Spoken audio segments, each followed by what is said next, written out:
Rob, thank you very much. The Boomer Schooner, one of the great sights in the tradition and pomp and pageantry of college football. They've played games of the century in this building. Gaylord Memorial Family Stadium is the site, and the Sooners are at home, coming off a credibility win in Knoxville last week to play host to Tulsa. And the Golden Hurricane just sped up, living on Tulsa time. Over 600 yards of offense in each of their first 2 wins of this year.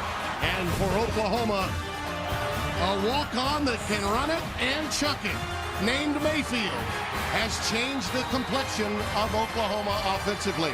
But you could say, as I bring in my favorite Sooner, Spencer Tillman, for Bob Stoops, it's back to the future.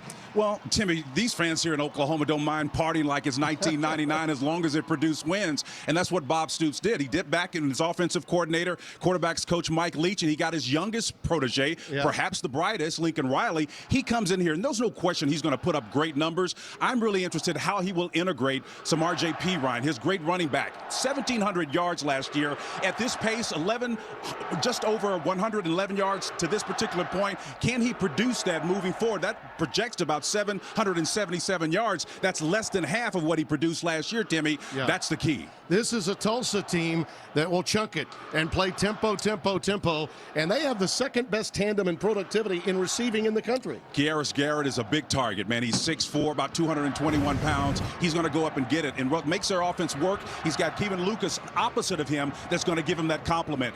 This back end for Oklahoma is very athletic and talented, but Timmy, they're going to be tested to a tremendous level so far with this tandem here. You talk so often about how can you stand a full cup of success. We'll find out about Oklahoma today, won't we? You bet we will, my friend. It should be a lot of fun. We'll hear from Bruce Feldman, the third member of our broadcast team, when we come back. It's the first of a plethora of games on the Fox Sports family here on FS1. OU living on Tulsa time.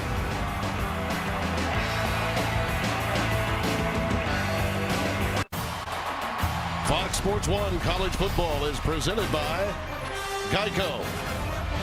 The 100th consecutive sellout here at Owen Field, Gaylord Family Memorial Stadium. The third member of our broadcast team, as promised, Bruce Feldman. Bruce.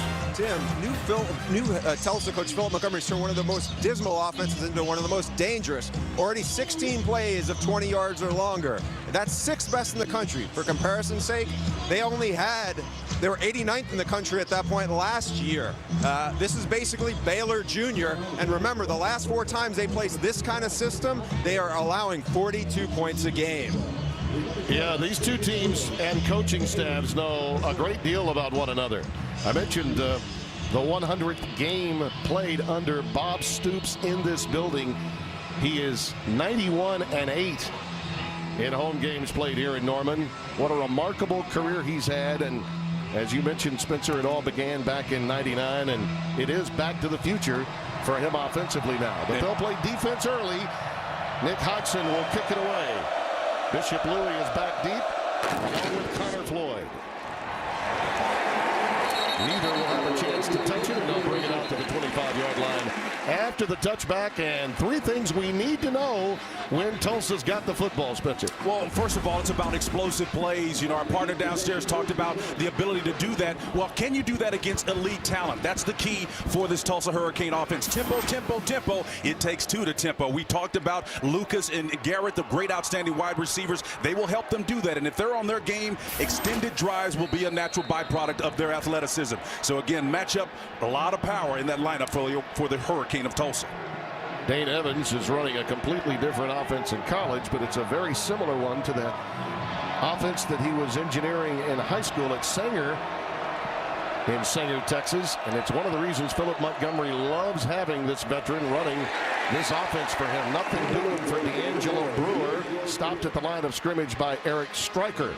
There you see the numbers on Evans, and yes, that's highest in the FBS. He gets a lot of those on dinks and dunks, particularly to Lucas running those shallow crosses. 2nd down and 10 coming up. Timmy's been highly productive, 14 straight games in which he's thrown a touchdown. He's in control of this offense at the line of scrimmage. He gets rid of it quickly. That's Josh Atkinson, the intended receiver. Covered beautifully there by And Banasour, who's forced into starting at corner because sophomore Jordan Thomas is out. It's an internal team matter.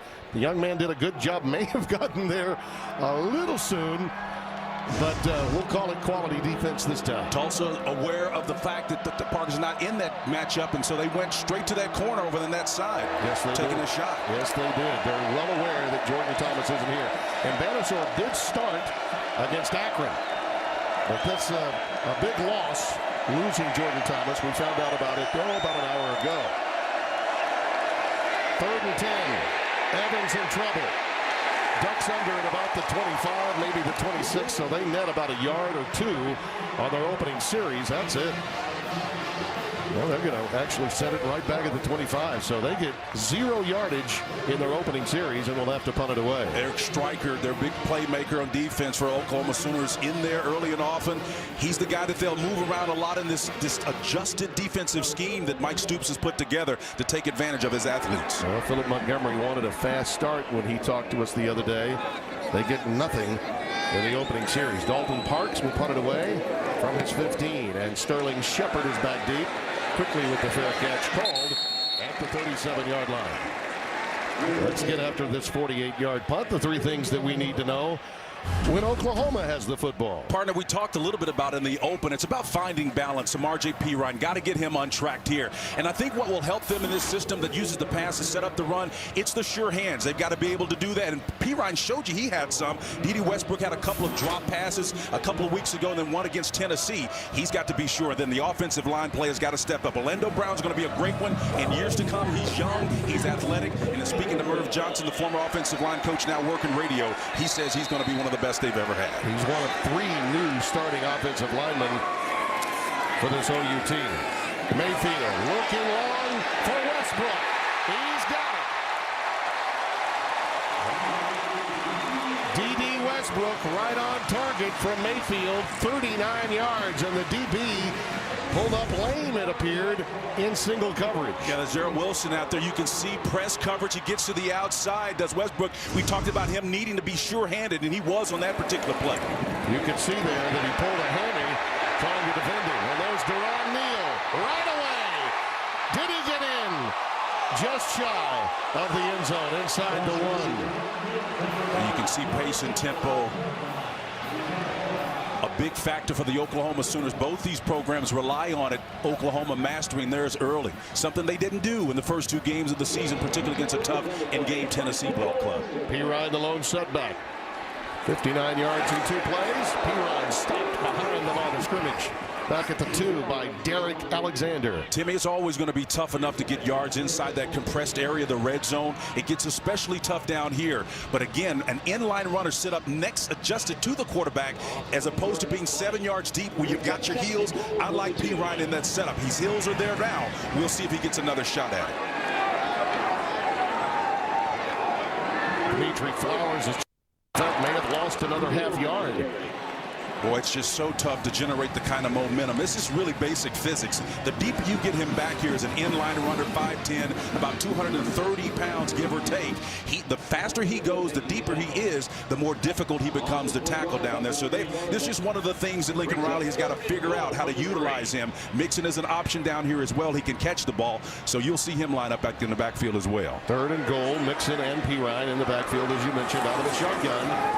Play fake, and with a middle pass, thrown a little too hard for Shepard and thrown a bit behind him. And Tulsa does the job defensively. Credit Matt Linscott as well as Brubaker and so many of the others in that interior front. Yeah, that one's a little high and away for you baseball aficionados, if we can mix metaphors there. But a little heat on that ball. But the bottom line is the Sooners have been able to move the football down the field, and they've shown that. That certainly bodes well for their offensive. Austin Seibert will try a 20-yarder.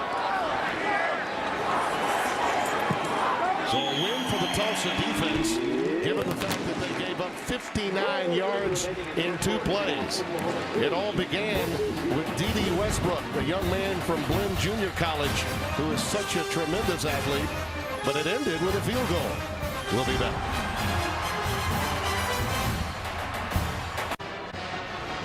$3-0 our score.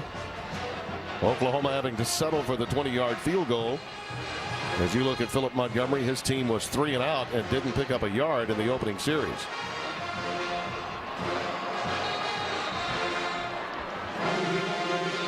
Hudson will kick it away yet again. Both Bishop Louis, number 7, and Connor Floyd, 80, are back deep. This is where the wind comes whipping down the range. Heck of a breeze behind them. And Louis will again decide to take a knee. So, Spencer, let's get our 4 keys to today's game. Well, if you're Tulsa University, one of the keys is to keep Oklahoma one-dimensional offensively.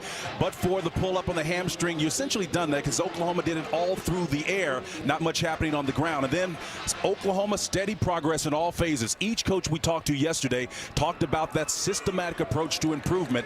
It's constant, steady. That's how they're going to measure success. Zach Langer will be in the backfield, number 24 this time. He and D'Angelo Brewer share time. Very interchangeable in this offense of first-year coach Philip Montgomery. Dane Evans, as we mentioned, a veteran here, but not with this offense in college. He did throw for over 3,000 yards a year ago. That's a quick look in that's caught by Kearis Garrett.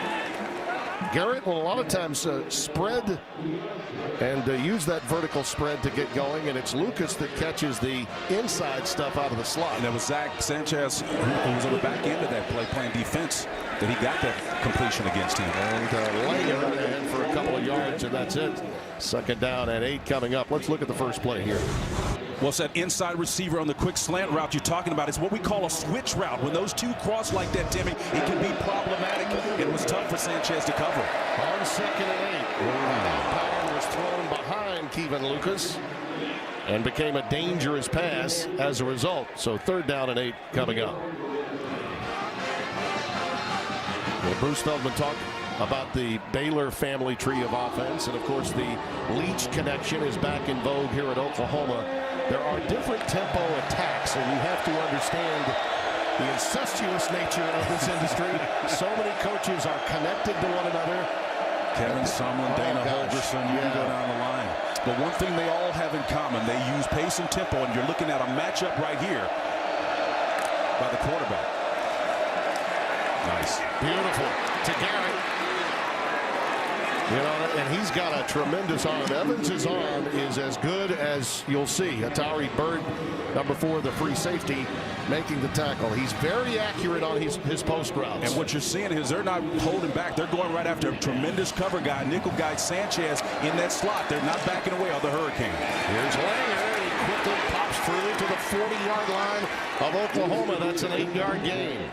Timmy, once again, you can see the inside right here. Here's Sanchez bumping, and he allowed him. He thinks he has help inside, but again, so much physicality here. When he releases inside, you can't really cover that. That's why Tulsa will always remain in this game. 2nd and 2. There's Atkinson. He had a big touchdown catch going deep early against New Mexico last week.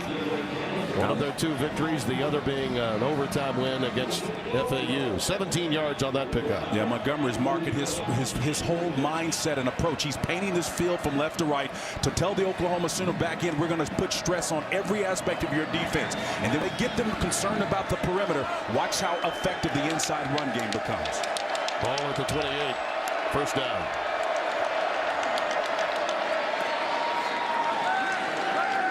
Langer burrows down to the 25. Atari Bird coming up from free safety to aid on that stop.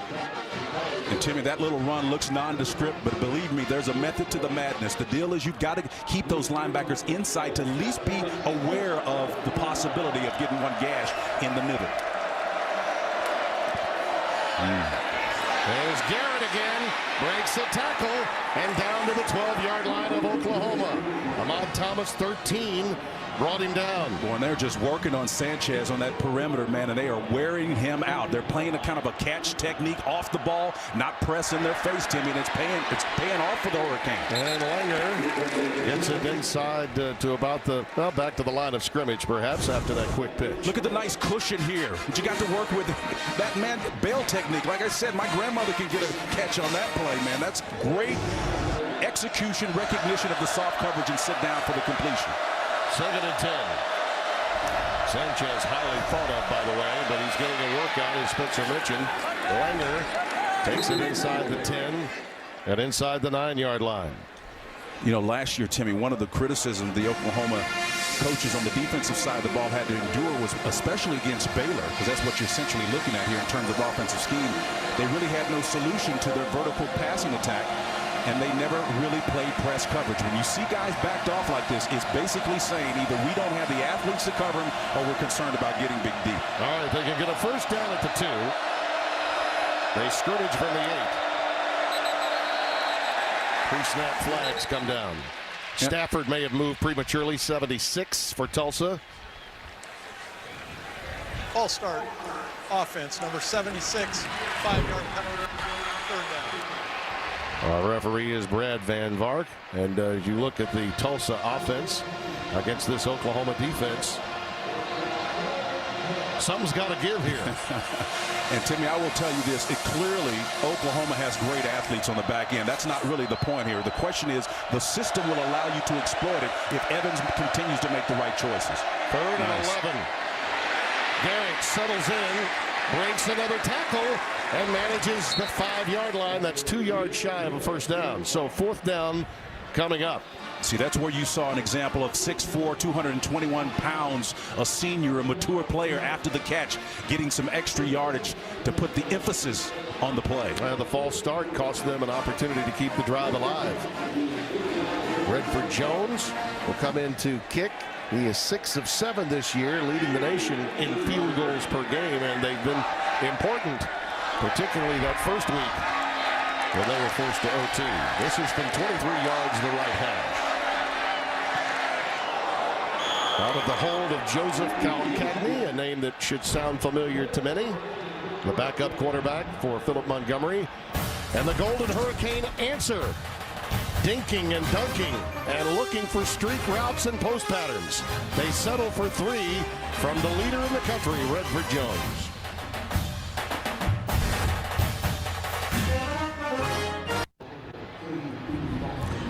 Our score here in Norman. A beautiful fall day. Our full day of college football, sponsored by Geico, continues here on FS1 as UTSA travels up the road north to 25th ranked Oklahoma State.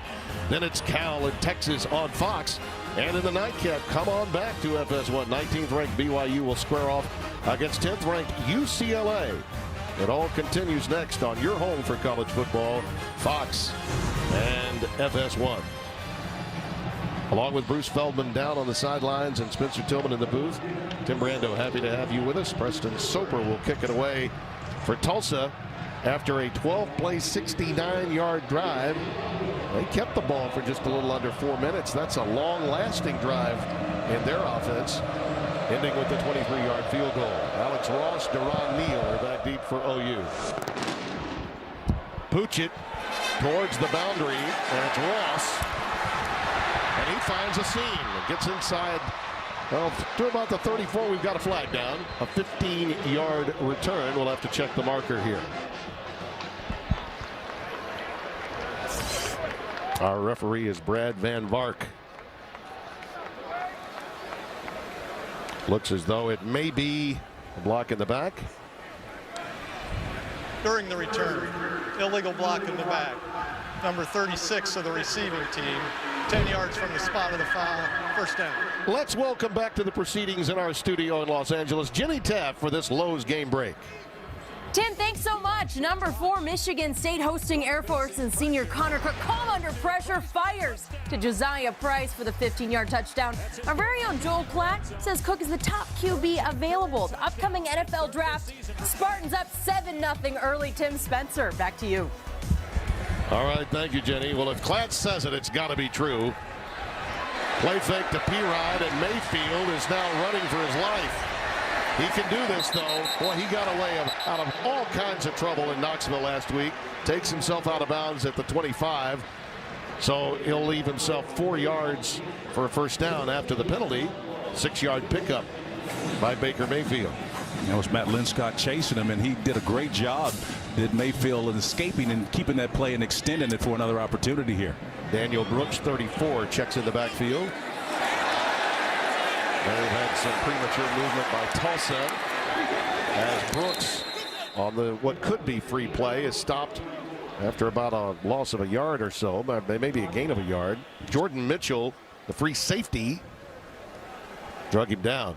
Might have been Derek Lujan on that infraction there on the left side of that interior line for Tulsa. Encroachment. Offside. Defense, number 99. 5-yard penalty. First down.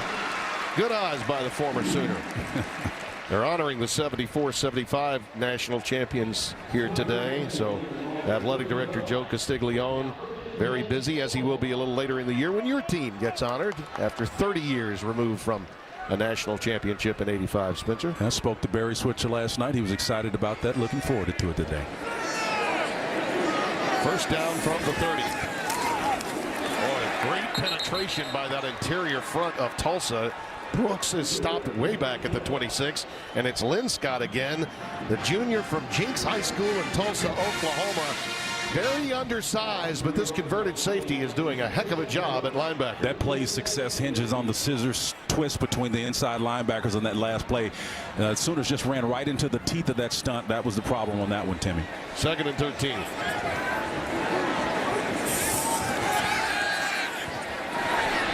Mayfield throws the out pattern to Shepard. Stopped at the 39. That'll be a yard shy of a first down in front of Kerwin Thomas, the sophomore from Wagner, Oklahoma, number 2 for Tulsa. 3rd and 1. They go tempo. Mayfield. We got a marker down coming in late from the side judge. Looks like we've got procedure, false start against Oklahoma as they tried to go tempo. False start. Offense, number 15. Not all 11 players were set. 5-yard penalty, 3rd down. And that's just a mental mistake. You know, when you can't get lined up in a position, you know the snap count, you know where you're going. That's just inexcusable. Yeah, it's Meade, Jeffrey Meade. Backup wide receiver. Did not get on the line of scrimmage. 3rd and 6. Brooks and Pirine in the backfield. Mayfield goes shotgun again.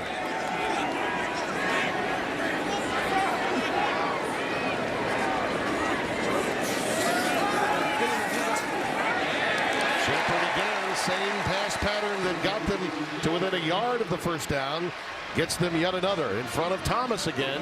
A 12-yard gain. Sooners working on protection. This pocket was really pristine. It had picked up the stunning receivers that coming from the back. An excellent job for the men up front. 1st and 10. We'll call it from the 46. Brooks, nice cut. Gets it up to midfield, so a gain of 4. Michael Muto, number 1. Real leader of this team, leading tackler for the Golden Hurricane, making the stop. Lincoln Riley trying to put some stress on this Hurricane back end with personnel substitution, hoping for a minimal mistake along the way. Yep,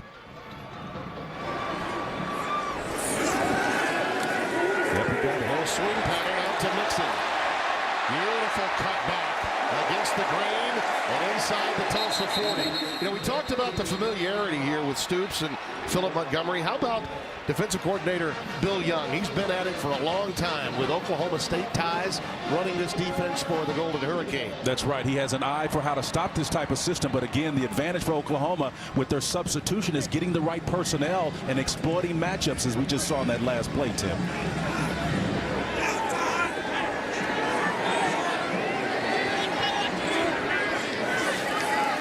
On first down, Mayfield decides to tuck it.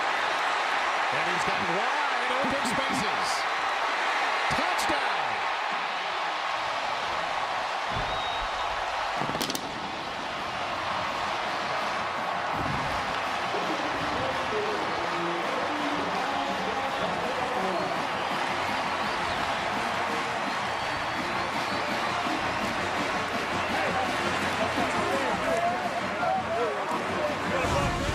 Like Itzhak Perlman, when one of your strings break, can you still make music? Mayfield certainly can. When he pulls it down, Timmy, and he's headed for the house. The patience to wait on the cavalry to get a couple of blocks for him. Outstanding job by Mayfield. Oh, you went Juilliard over there. I love it. Mayfield is the maestro, and he is digging it. 10-3, Oklahoma.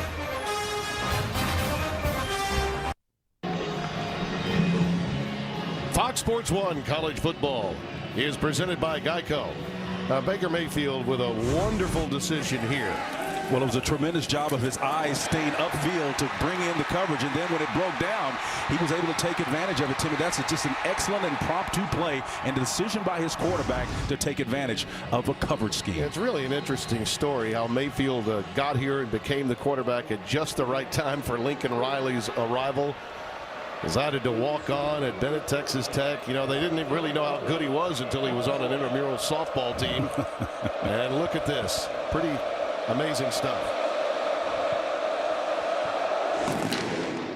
Bishop Louis back deep, and again, it sails beyond him for the touchback. Sometimes you just have to get the foot in the ground. Yeah, you do. We talked about Oklahoma finding their balance. How about this right here? Some R.J. Pirine making the opponent lose their balance. Nice job.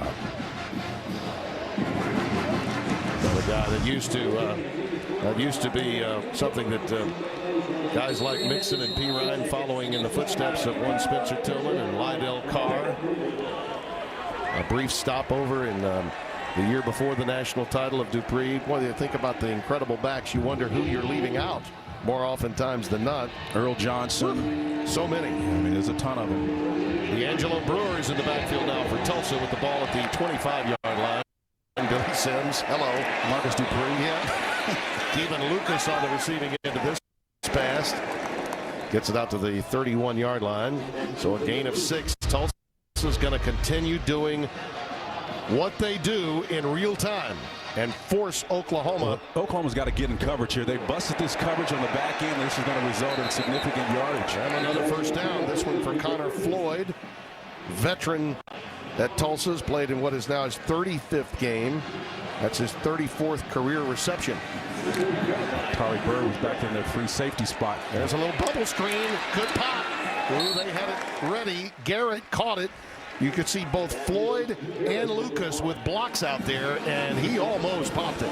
Yeah, the Sooners, though, got to do a better job with communication. Atari Bird was back there in that free safety position, Timmy, and couldn't get lined up. 2nd and 5. Brewer, a yard shy of the first down at the 49. Stopped by Jordan Evans, 26. Native of here in Norman, prepped at North High School. 3rd and a yard.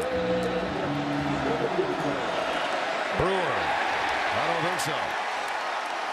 A lot of help coming up in that secondary to help the interior wall, led by Romar. Alexander was also in on it. Hard to miss number 1. Yeah, sometimes the big heavy's in the middle. The zone read, when that end comes down, you just leave it in the belly. Does Evans. Nice enough job on execution, but the Sooners holding fast defensively. Yeah, Philip Montgomery knows even after the loss of about a yard with 2 to gain, they probably need to keep the football here. So a 4th down decision forthcoming here in Norman when we return.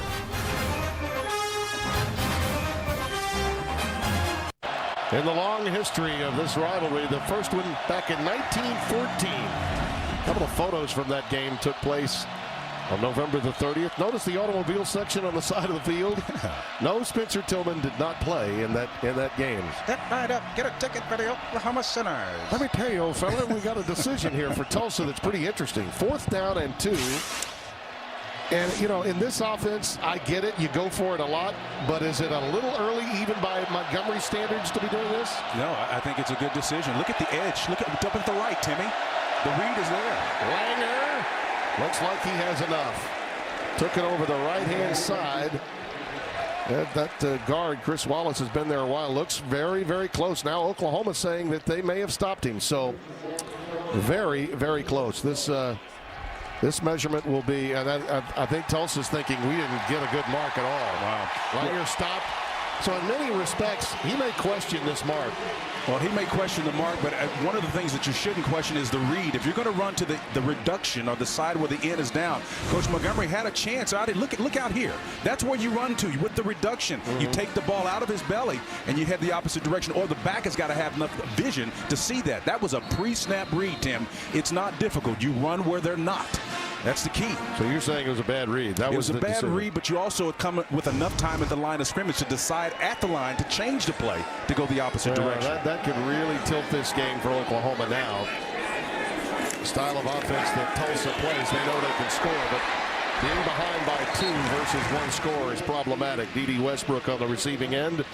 Couple of yards shy of a first down, maybe 3. Pickup of 7. Westbrook showing sure hands. He showed it early in the first series and continuing it now.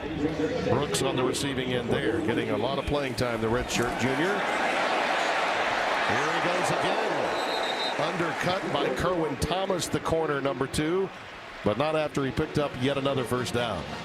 Oklahoma trying to work the edges, and as Perine makes his work back into the game, trying to put stress on this Tulsa Hurricane defense side to sideline.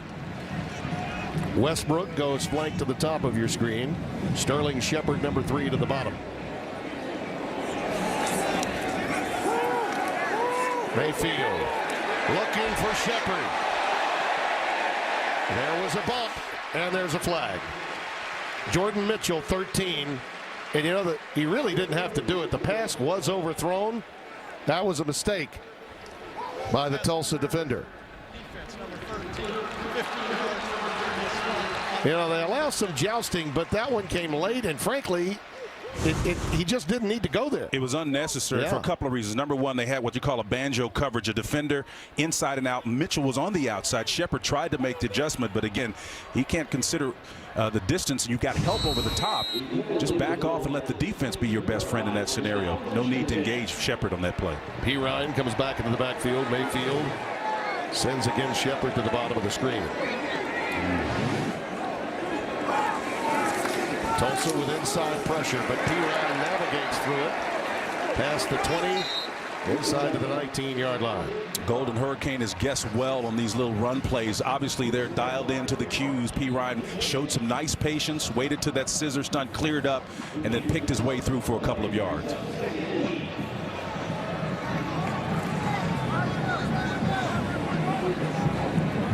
Second and 6. Wide share of those numbers for Mayfield on his touchdown run. Plenty of time, and it's running out. Incomplete. That's a coverage play, really, for Tulsa. Nice job. The pressure was coming from Alexander. A.D. Miller was the intended receiver. You make a pretty good analysis there. That's pretty good, Timmy, on your part. That was total coverage there. Outstanding coverage by the Golden Hurricane, shoring up everybody up, locked up in man coverage. Excellent job. Well, you work with the best, you pick up a few things. 3rd and 6.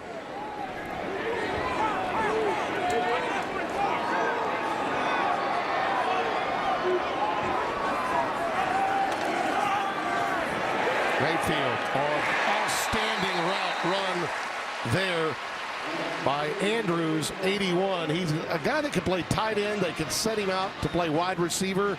He just stopped and came back on a quick curl, and it's good for a first down just outside the 10. Anytime you see a bigger guy running, he's got 2 guys on either side of him, Tim, that's really typically where you would go away from that, because he shouldn't warrant the coverage of 2 defenders.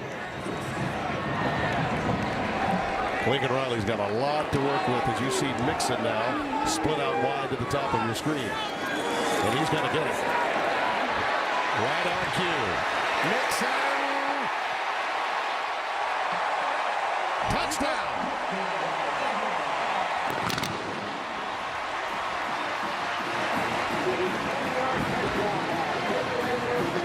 The late motion to get him in that position enabled the wide receivers to block for him. Timing is everything. You see Orlando Brown out there, number 78, trying to get a block. Westbrook pulls up, does the smart thing, does not commit an infraction and block in the back. And you saw the power and the push there to finish off by Mixon.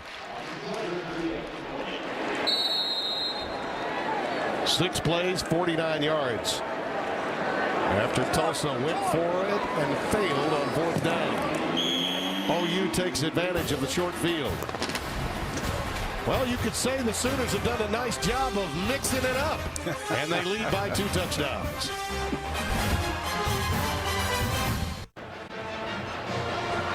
(17-3) our score. Oklahoma with the lead.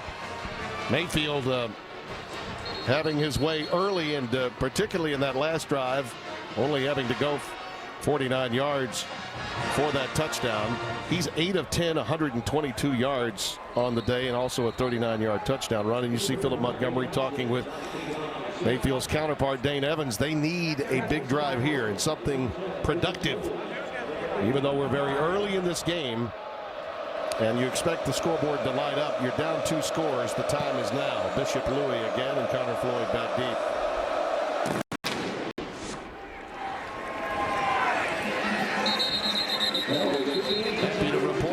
Spencer Tillman has joined our Fox 4 committee. Nice. Bruce Feldman, who's also down on the sidelines for us today, and Stuart Mandel, who is our version of Jeff Long, chairman of the committee. We've put out our first one. There's Ohio State, Alabama, TCU in the 4th position, Michigan State at 3. Now, how did you vote last week? What was your? How about some transparency? Well, what was your transparent? We'll get more than we got out of that committee, right? Ohio State, man, by far and away, they're top to bottom. They're about as well equipped to repeat as anybody in the last decade. I have TCU 2 and Alabama in the 3 position. That would be the only difference for me. Michigan State certainly worthy after their win against Baylor of being in the 4th position as Langer takes it ahead to the 30-yard line. Ahmad Thomas making the stop. We mentioned Bruce Feldman. Bruce, how do you see it? Guys, I got 2 Big Ten teams at the top. I thought Ohio State looked like a defending national champ, and that was an impressive win to shut down the Oregon run game the other day. Zach Langer just got right through the Oklahoma interior roll and gets it inside the 25 to the 23-yard line, and Banasaur made the saving tackle. Boy, that popped wide open, Spencer. Yeah, it wasn't rocket science. A base play off the left side. Now tempo. Going fade, looking for the corner, incomplete. That's Kevin Lucas. He and Kieris Garrett are so quick. Now, Lucas is the smaller of the 2 receivers, but his deal is speed, and he demonstrated on that last play. But the play that set this thing up was just a little pop right off the left side, a power play, and then the Hurricane come right back using pace and tempo as a tactical advantage. Well, he's only got the 1 catch today for 6 yards so far. Nice. Brewer pops it, this time over the right side, so challenging the left side of that Oklahoma defensive front, and it's been successful for them. Hatari Bird, the free safety, making the stop, the junior from Fresno. Timmy, they're working the left and the right side right now in that interior line of Oklahoma. Brewer remains the setback. 3rd and 4.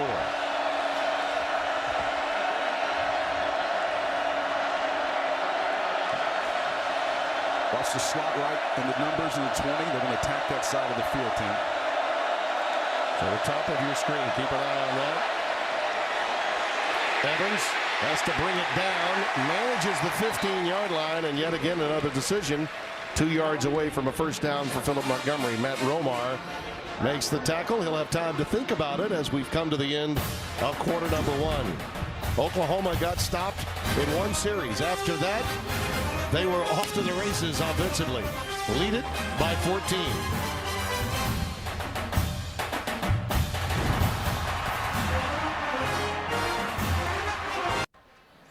As we come back to open the second quarter, apparently Philip Montgomery's made his choice. He's going to take the 3 here. But he went for it on 4th down earlier, and I thought it was a pivotal play when they didn't get there. If you don't think pace and tempo has really affected this game, everybody's impacted by it. The chain gang had a tough time getting lined up, and then this is just a power play. Sooners put it in there, put their helmet right on his helmet, and denied him the opportunity to get in there and get that first down, Timmy. It was a tough call, but you know what? I'm not so sure I wouldn't have pulled the trigger on it as well. Redford Jones will try from 32 yards. It's blocked. Sanchez got through there, kept it alive, and the Sooners are on top of it at midfield. Devontae Bond may have been the guy that blocked it, 23. He's the first guy that you see on the left-hand side of the screen when we look at this replay, and then Sanchez was able to run it down. Devontae Bird, 23. Well, let's see where Bird is. You can't see him in the framework right now, but you can see him right there doing a great job of jumping over. We call this, he's the jumper. Right between him, that's textbook, just like Jerry Glanville used to teach us back in the day, Timmy.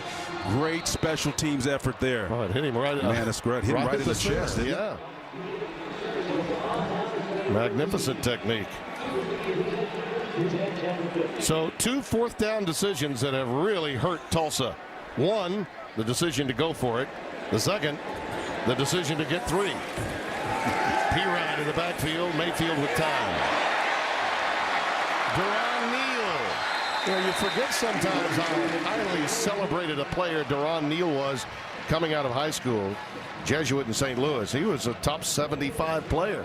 And he 18 yards on that pickup. Yeah, he got broken coverage that helped him on that as well. So you combine a mistake with an athletic player. Neal is going to take advantage of that every time. Well, we have whistles stopping play for the moment. It's under further review.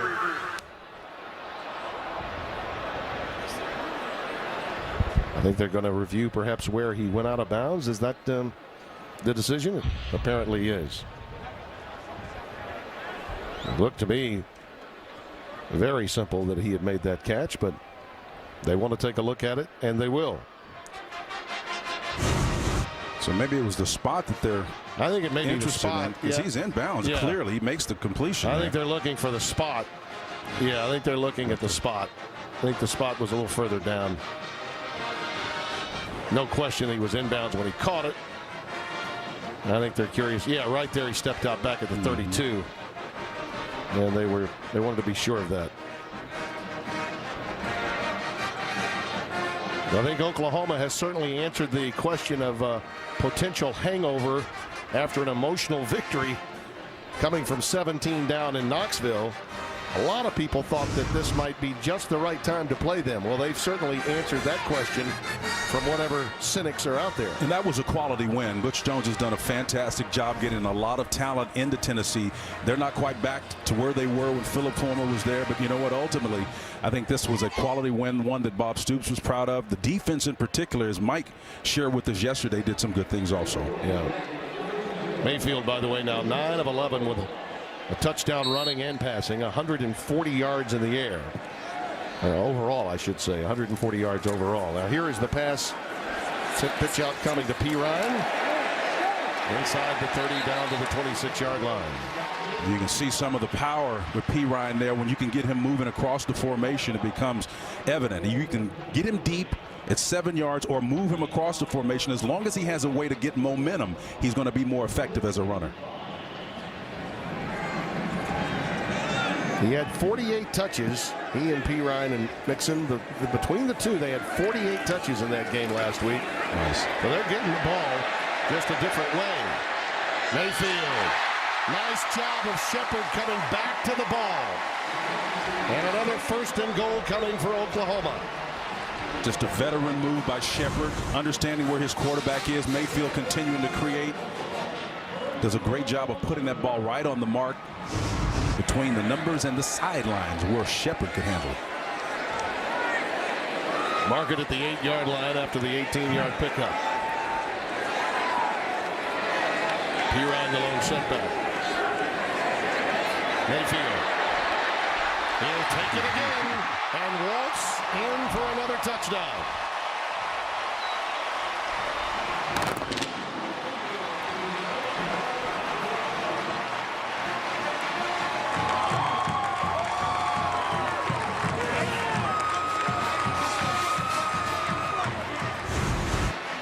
Or if you're Jordan Mitchell trying to defend this, number 13, after Mayfield brings this ball down and does a tremendous job of faking everybody out and finds real estate. It's all about location, location, location. Hey, this offensive line that's young and some people believe might be the weakness of this Oklahoma team. They've done a nice job of protecting Mayfield, and his decision-making has been outstanding.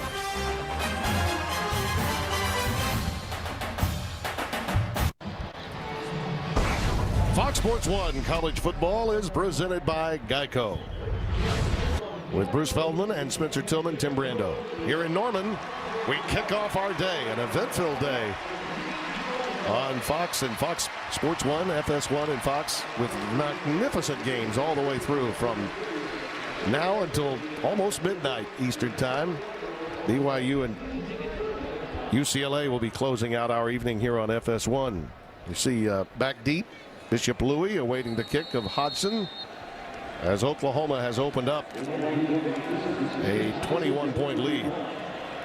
Baker Mayfield has been outstanding, and they have used just about all of the weaponry that Lincoln Riley could have ever hoped for in a quarter and a half's play.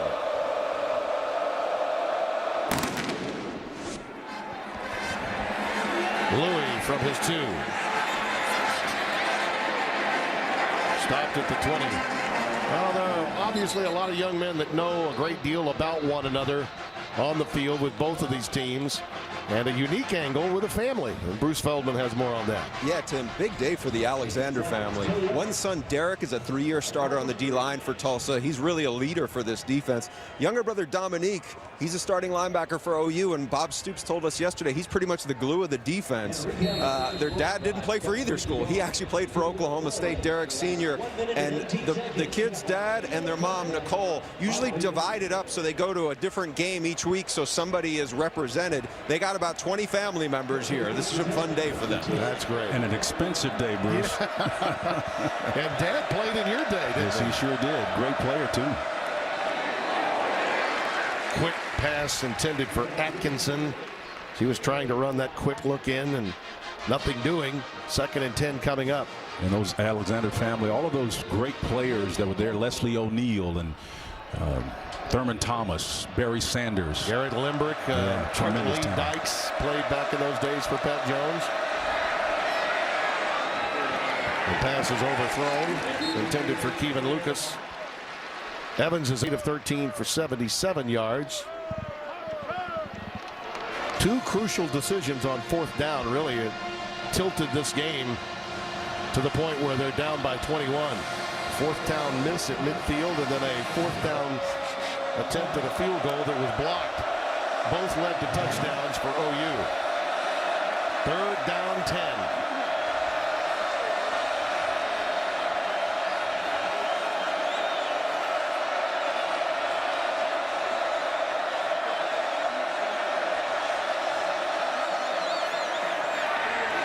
Evans gets it out to Kearis Garrett, but he's shy of the 1st down.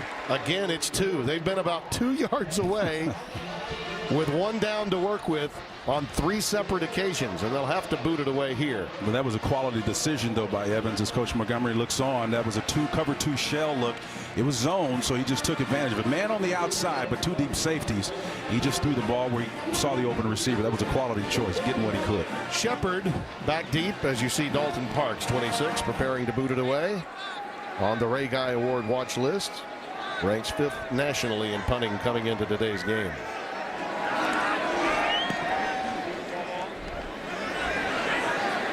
Shepard with room to work with. Corralled out of bounds at the 38. Went high, looked like a collar, but wasn't. 51-yard boot, 18-yard return. Boomer Schooner has been busy early. Yes. In the air and on the ground. Yes, he has. Mayfield, 10 of 12, passing 158 yards, 3 rushes, 53 yards, and 2 TDs. 24-3 our score. Oklahoma with the lead. From a yardage standpoint, Tulsa has done okay. They've just had 2 critical 4th down decisions go awry. And because of that, a 14-point swing, enabling OU to have total command of the scoreboard here early in the 2nd quarter. Samaje Perine is the lone setback. And now with motion, he has help. Play fake, Mayfield. Now this is where he can do so much. Tackled this time at about the 37-yard line as he's pushed out. He was looking for Sterling Shepard, but he was well covered. Jake Hanks running him out of bounds, 91. And just when you think you got him in your grass, he spins out of that one and creates and extends the play. And he had volunteers whiffing and grasping for air in the 4th quarter of that game. Oklahoma looked to be the quicker and faster team late. They did not have fourth quarter fatigue in that game in Knoxville. They did not get the ball past midfield until 11 minutes left in the fourth quarter last week and came from 17 down to win. Westbrook on the crossing pattern. First down to the 45-yard line of Tulsa. Matt Linscott, 38, very active. You'll notice his speed throughout the course of the day. The star linebacker, number 38. Love that weak side play. Westbrook coming on that shallow cross underneath, really showing some patience, and love the movement of that play. Brooks and Pirine now in the backfield for OU. On first down.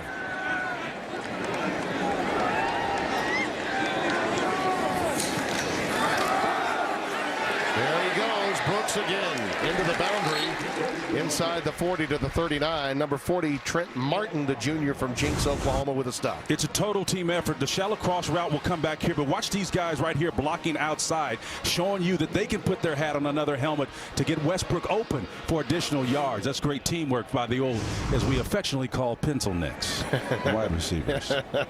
2nd and 3. It's all in love.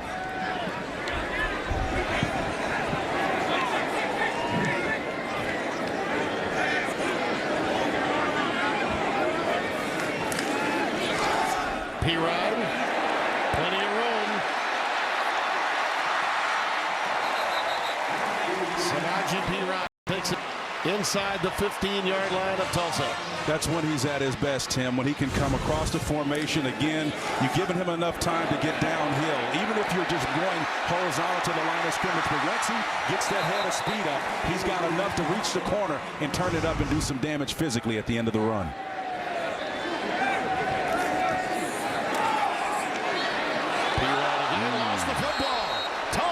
Is on top of it, and frankly it comes at a time when they really needed it, and it's Alexander that's on top of it.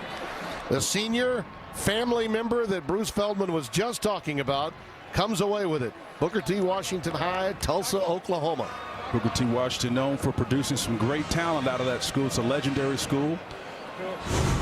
And you can see P right here on the little ISO play downhill with a tandem block off the side. He just puts a hat on it, man. It just comes right out. It's tough to see it from that back angle, but ball security. Linscott got it out, but it's ball security. P. Ryan should never give that ball up. He's big and strong enough to protect it. It's all about ball security once you get in that red area. Two great defenders for Tulsa making a play. Linscott, a playmaker. Alexander, a playmaker. And they needed it to stay in this game. Zach Langer. Nothing doing into the middle of that Oklahoma defense.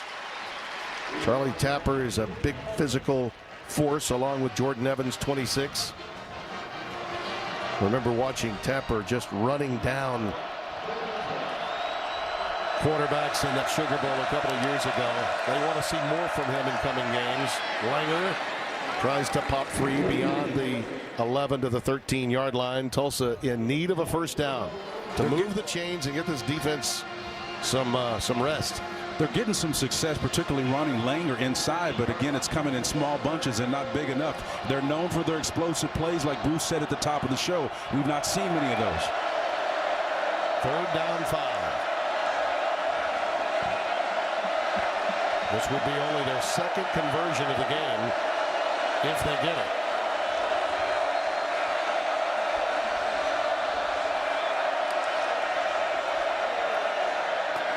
Beautiful settle to Garrett, Kieris Garrett, right in front of Sanchez, which, by the way, was the matchup that they took advantage of in their opening series. Yeah, they've been consistent with that matchup, not shying away from Sanchez, who's a tremendous cover guy.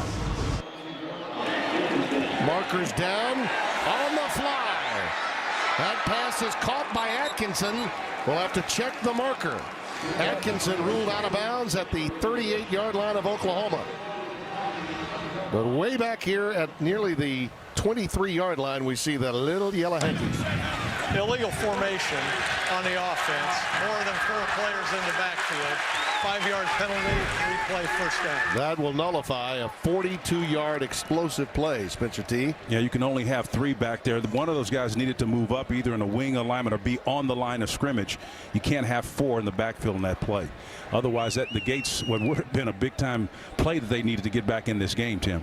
You could lose sight of Josh Atkinson. He's caught a touchdown pass in each of the first 2 games. I think sometimes he gets lost with the defenses concentrating so much on number 1 and 2, Lucas and Garrett. But 88 can also get behind you. First down 15 after the penalty.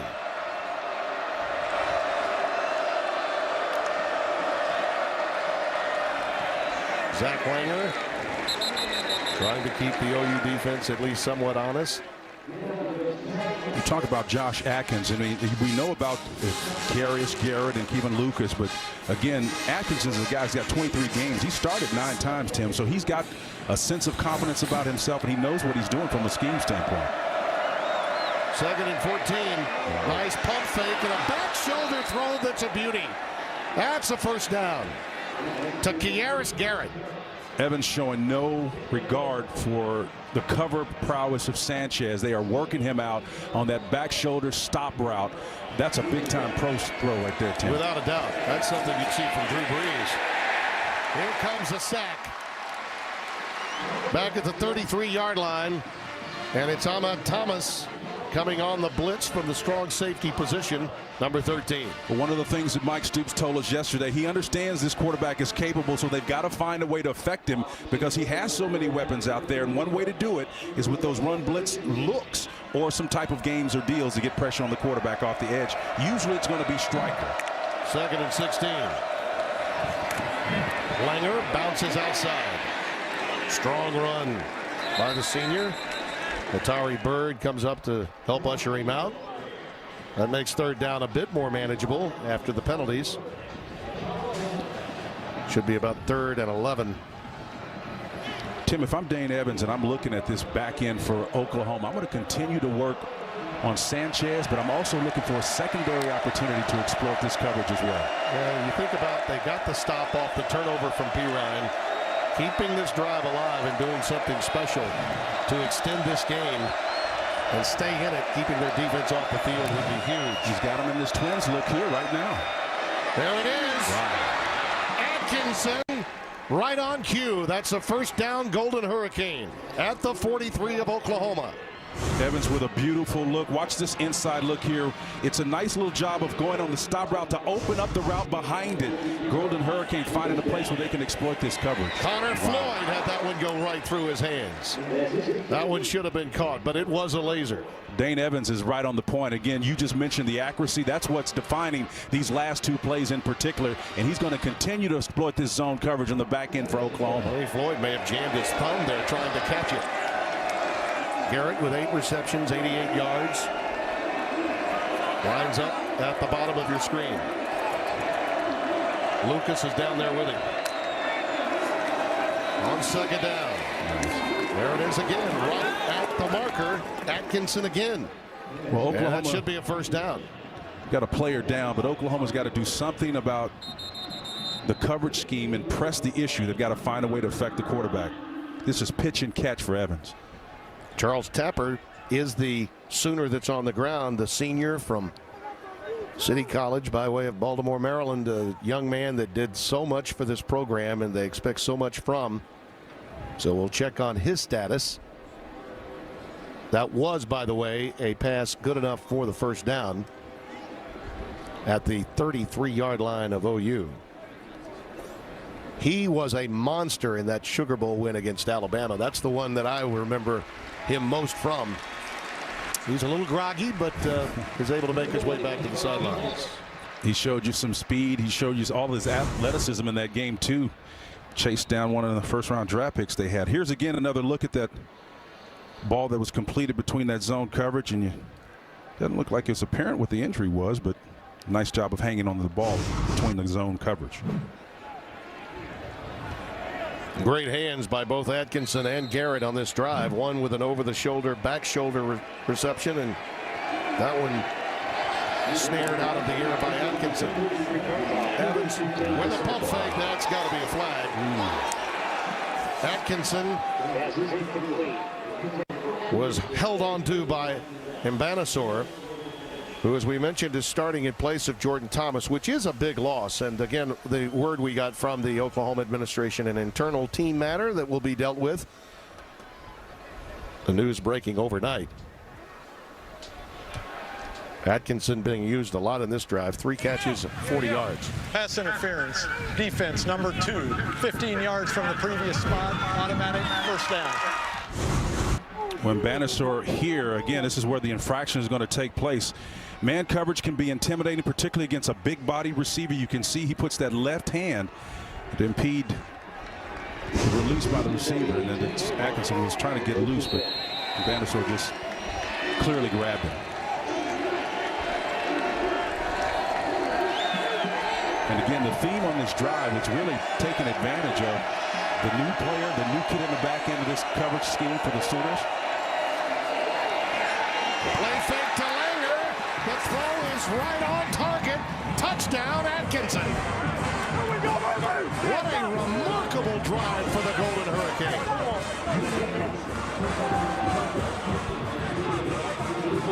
Oh, that's big time. They got a fumble recovery at the 8-yard line from Pirine and then marched 92 yards. And Atkinson really was the go-to guy for the entire drive. And Bannister, again, on the coverage there, Tim, the common theme is after you burn a guy one time, you put him in a mindset where he isn't able to snap and clear what just happened, and you come right back and tack him again for a score. That's outstanding play calling. Redford Jones for the extra point.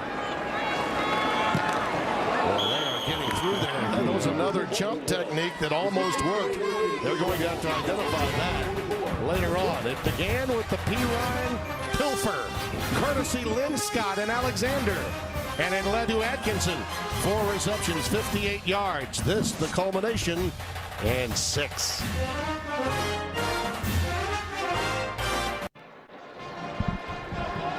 Oklahoma now leading by 2 touchdowns, 24-10. Josh Atkinson with a remarkable impact on that last drive.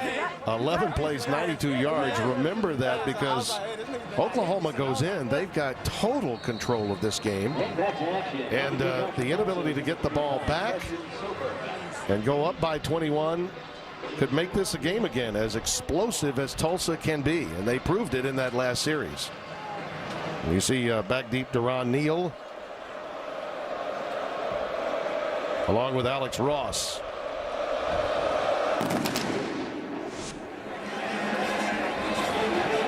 And we got a marker down as Alex Ross brings it out.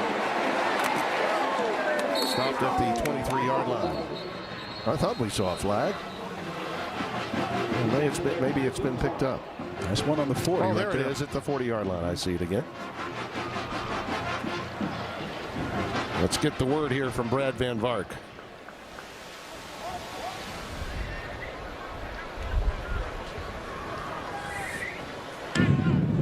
Offside, kicking team number 44. 5 yards will be added to the end of the run. First down, Oklahoma. Let's go down to Bruce Feldman to talk about taking advantage of weaknesses. And Tulsa just didn't they, Bruce? Yeah, Tulsa, Tim, has 2 big-time receivers we talked about, but it was the other guy, Josh Atkinson, with the matchup against P.J. Bannister. He's a cornerback that the Sooners really like. He's very physical. If he can't get his hands on you, he's still very raw, and we saw them target that with kind of a soft coverage, and Atkinson had a big drive. Well, you're right, and not only that, but Sanchez, who's really one of their best corners, was victimized earlier in the game.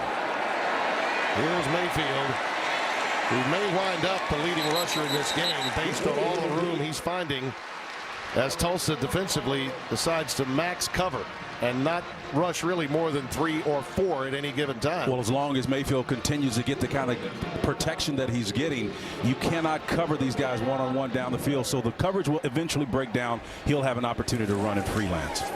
From the 46 on first down. Nice. Shepard hammered, but he hangs on and comes up with his guns ablazing. Mayfield sees the deep over route. There's a penalty on the play there, Timmy, but great execution on the front end. He didn't waste any time as he was sandwiched by McKinley Whitfield and Jordan Mitchell. And maybe a situation where they're checking about the potential of targeting here as he was hammered. We shall see. It was a powwow. Still, you have to appreciate the fact that Mayfield did an excellent job of identifying the coverage, and on a deep over route just puts it right on the numbers. After the play was over, unsportsmanlike conduct, number 3 of the offense. 15-yard penalty. It was the flashing of the guns, the muscles at the end. I saw it too. He did. He took the beating and came up with the flexing of the muscles, and that is deemed inappropriate.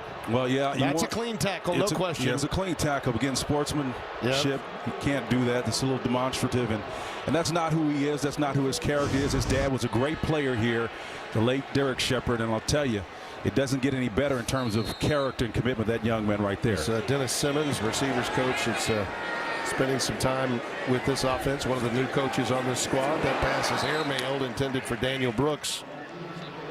Yeah, that's a flag that's going to come. And as I said, I witnessed it in real time. But, you know, you got to figure you're going to get hit there, and you got to, or maybe want to take credit for the blow that you've taken. But you need to hug one of your teammates. 2nd and 10. Brooks remains the setback. They go wide receiver screen again. That's Jeffrey Mead coming down with it for Oklahoma. A wide open screen there to Mead, and trying to go up tempo and get their personnel groupings in here. Oklahoma trying to take advantage of Tulsa, but a little bit different tactic on the edges here now. 3rd down, a yard to go. Soft coverage down here. At the bottom of your screen where Mead is located. Mayfield is flushed. Boy, he throws it up well on the run, and it's dropped. That hit Dallas Todd between the 1 and the 9. So far on this series, we've had the rare errant pass thrown by Mayfield, and then this particular drop here. So the Sooners got to button down. Again, that ball low and away, but it's in his belly. You got to catch that one. Sooners need to button down just a little bit, get back to executing, and do what they're coached to do offensively. Well, they've got a yard to go, and they've elected to go for it. Mixon the setback.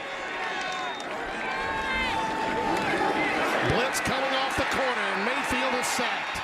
Linscott. That guy's everywhere. Yeah, Matt Linscott came screaming. He was hell-bent for election on that one, man, when he came from the edge, Timmy. Big turn of events. Tulsa's got it.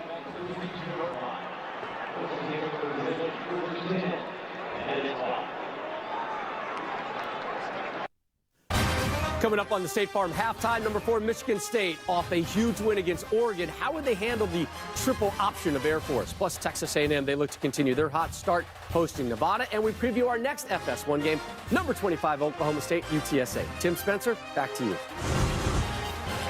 All right, Rob, thank you. Early on, the Sooner Schooner was, we weren't able to get it off the tarmac. I mean, they were continuing to take off, but now Tulsa has made a bit of a comeback as Kevin Lucas takes that pass and gets it out to the 47-yard line, almost, well, we'll call it the 48. Yeah, Tulsa wants to keep those ponies in that runaway down there Yes, so they don't get their tongues hanging out. No doubt. Play fake. That pass is thrown perfectly to Josh Atkinson again. I mean, and only where he could catch it. And we've got another flag down back at the 44-yard line of Oklahoma. Well, Evans is really taking advantage of some holes in the back end of this Sooner defense. And again, it's one of those deals, Timmy, where it's like stealing. It's when you see the voids there, the question is, can the quarterback identify it? An eligible receiver downfield. Offense number 88. 5 yards from the previous spot. 2nd down. Philip Montgomery not at all pleased with that whistle, that decision.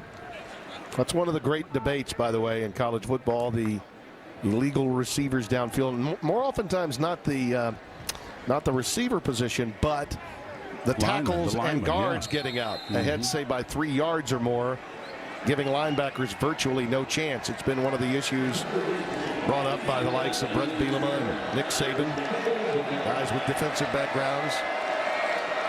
D'Angelo Brewer is in the backfield. Evans now 15 of 21, 168 yards. Low snap. Gets it into Brewer's hands. Ahead to the 46-yard line. Jordan Ware, 93, making the stop. Timmy, the era that we're in right now in college football, it's like the quarterback is playing a video game, and in this case Montgomery or his counterpart Lincoln Riley are like Xboxes. They're the brains that are actually diagnosing what's happening here in the coverage. The quarterback's task is to implement exactly what they say and they execute the play. 3rd down and 4. Evans' pass is blocked.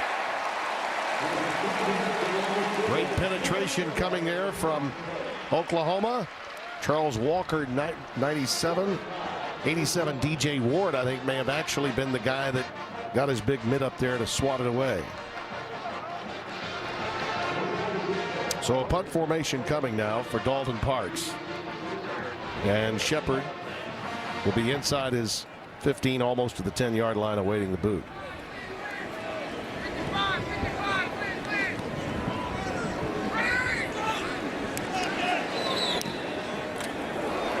Tries to go with the end-over-end pooch approach. And it's taken by Shepard with a fair catch at the 22-yard line. Let's take a look at that penalty again on Atkinson. It can be confusing sometimes because if he's on the line of scrimmage right here or inside the position here, he's inside. It's very difficult to discern whether or not, along with the other 2 receivers, if he's actually on the line of scrimmage or not. So, you know, 2 have got to be off of it for sure. Well, if he steps up, then they're going to call that, because if the official can't make the distinction, more often than not, they're going to call that play. I've seen it happen a lot when it wasn't, I can tell you that. I've seen it a lot when it wasn't. Mixon on 1st down. Well, he just won't go down, will he? Fans admire the run. Great effort that time by Joe, the redshirt freshman. Frankie Davis, number 90, and Michael Mudo, number 1, collaborate for the Golden Hurricane. Nice physical run by Mixon on that play again. Sooners not in a hurry necessarily because they've got a lead. Mayfield in traffic, gets away from Martin, takes himself out of bounds near the 40-yard line. Trent Martin grasping for air there. And Bruce has got more on the decision-making of Baker Mayfield. Yeah, Timmy, this guy is really sharp. When he sees that Tulsa's playing man, he has the wherewithal to take off, and he has done damage when he sees the white jerseys with their backs to him. He's also shown he can really throw well on the run. Boy, is he ever. And what Bruce is talking about is so true, because if you're in man coverage, you have to take your eye on the quarterback to defend the play properly. 2nd and 2. Mayfield to a wide open Mark Andrews.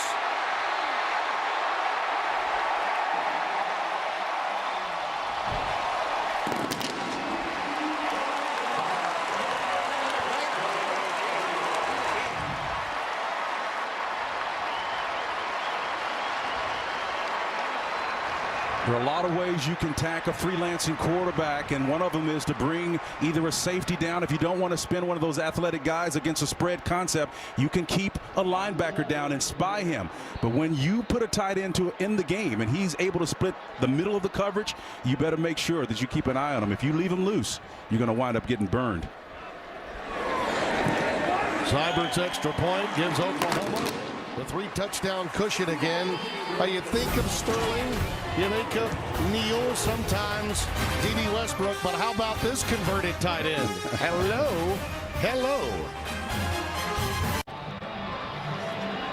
We welcome you back. 31-10 our score. Talking about Andrews going to break. He had 5 catches coming into today.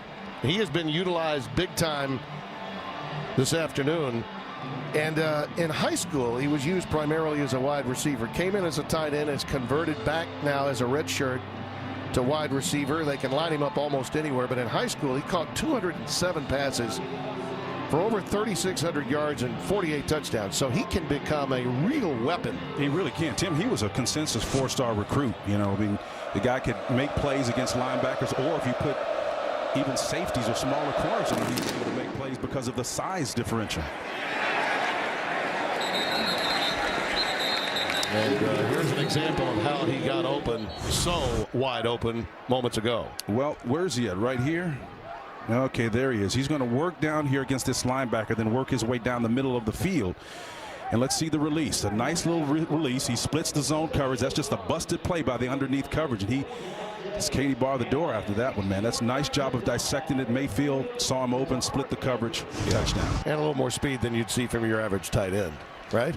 Oh, absolutely. The tight ends today, you use the term, and there's Lincoln Riley. What a wonderful job he's done coming over after that run that he had with Ruffin McNeil. The time he spent learning the game while at Texas Tech. Knew he couldn't play, but Mike Leach said, young man, I'll take you under my wing. You want to learn a little something about my offense? Yes, he did. That pass is long, intended for Garrett. 2nd down and 10 coming up. Sanchez, who's been picked on quite a bit in this game.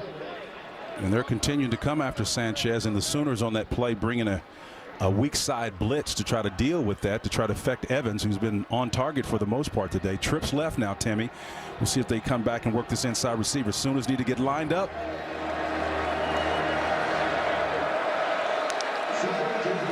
Second and 10. Garrett. Complete, and that should be close to a first down. Not quite. They're going to call it about a yard away, maybe 2. Got that big body out there. Looked like it was going to be close to it, but just a little bit short. 3rd down, a short 2. Langer, the setback. And he has the first down past the 35 to the 36. So if they can sustain a drive here and get some points before the intermission, they can have some momentum going into the break. Oklahoma will have it to open the second half. There's another long one intended for Kevin Lucas. Coming into today's game, 101 catches, 1,219 yards, and 11 touchdowns, leading in all categories. This team, and of course, he and Garrett used so often, but Josh Atkinson has been the most productive in this first half for Philip Montgomery's team today. 2nd and 10. Langer, just shy of the 40.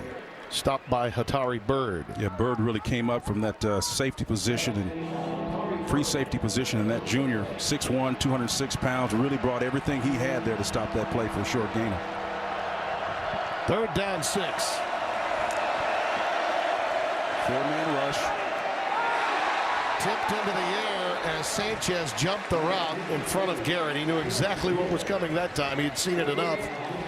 And it's 4th and 6 coming up. Quick slant route. Sooners able to get pressure with just 4 men. The ball was coming out anyway, but tremendous job there putting pressure and get your hands up to affect the quarterback's vision inside the line. It's a big stop. Tulsa unable to get through, and Shepard will again await another punt. And the way Mayfield is moving this team right now, they could score again very, very quickly. And Mayfield's having one heck of a half. 14 of 18 passing, 272 yards and 2 touchdowns. He's running the ball well as well. Fair catch call for at the 15-yard line. Well, the most unique voice in sports is back on the air, and I've had a chance to watch a couple of his shows. Had Al Michaels on this past week, and gosh, it was a really good interview. You should listen to. It's now on FS1. Smart talk in sports. How about that? I love it. The Herd with Colin Cowherd, weekdays noon Eastern, only on FS1, streaming live on Fox Sports Go. Do you believe in miracles? Yeah, he was talking about ones, right? Yeah, you talk about that among others. What about some other ones? He covered a lot of ground with Al. He really did. Daniel Brooks is the setback. 1st down and 10 for Oklahoma. Brooks with a nice cut. Then tight ropes beyond the 25. They'll say he stepped out just at the 25-yard line. Now, I hope I'm not indicting myself, but, you know, a lot of times Brooks is running. They got that ball seated on the inside of that hand. If he has it on the outside, he can really protect himself. And if he's got an interior rusher coming his way, a tackler, he can fend him off with that right hand. But we've all been guilty of it from time to time. 2nd and 1, really less than that. Nice read. Nixon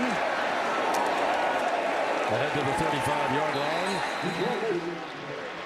Clock continues to tick. Jordan Mitchell made the stop. Fox Sports 1 college football is presented by Geico with Bruce Feldman and Spencer Tillman, Tim Brando. As you take a look at an injured Golden Hurricane. That's Jake Hanks, number 91. Jake took a shot to the elbow.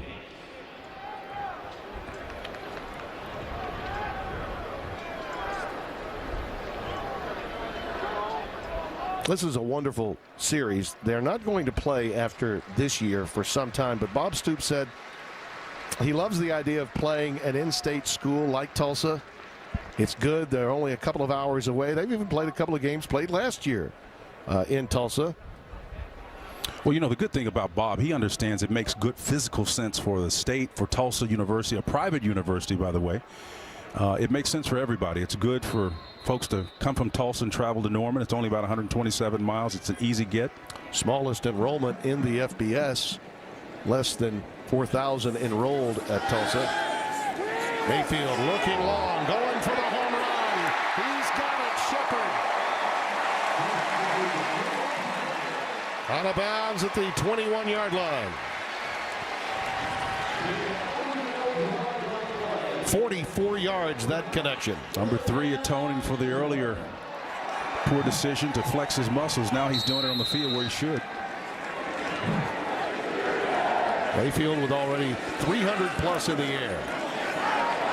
Dixon, did he lose it? I believe he did. Tulsa comes away with another one.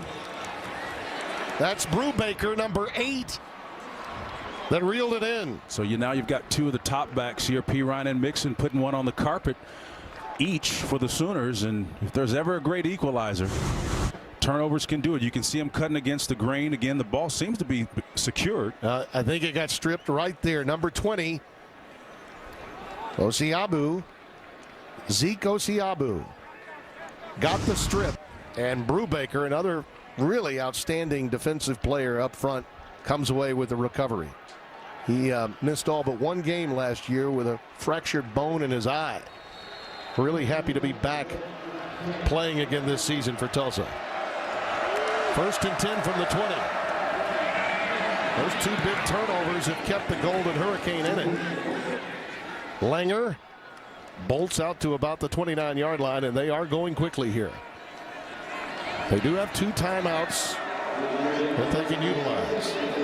Langer again.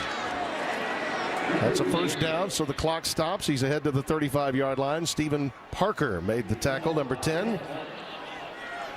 Philip Montgomery saying we can run them faster than you can defend them. Zone read, come off and play action. That pass was tipped and still caught by Atkinson.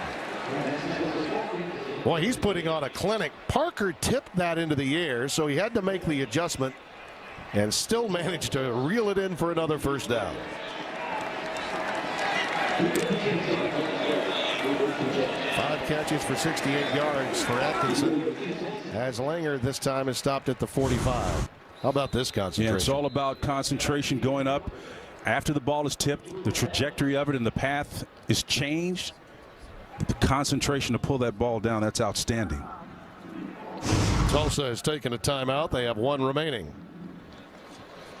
Well, a reminder that coming up on the State Farm halftime, it's Rob Stone, the outstanding Wani, Dave Wanstead, along with Matt Leinart. They'll be talking about what's happened already early in this day, plus Michigan State at home against Air Force, A&M playing host to Nevada, and of course the Cowboys and the Roadrunners will be going at it up the road in Stillwater. Timmy, I remember back in the day, Wani was on that Oklahoma State. Yes, he was. Jimmy Johnson did. Yeah, he was recruiting me from Tulsa and still doing it. Looking good, coach.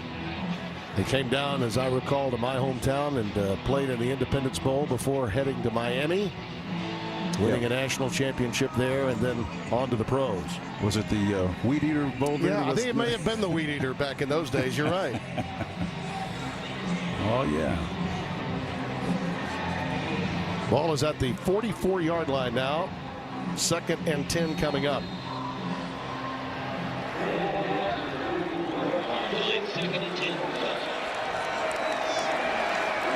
If we have any more timeouts, this is your life. Dave Wanstead will continue.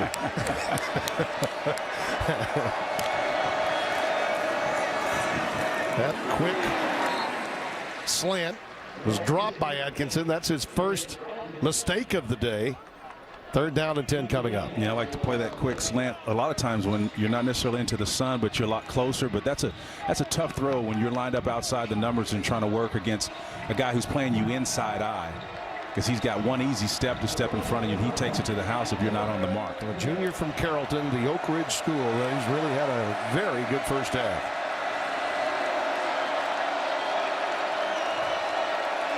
Third and 10.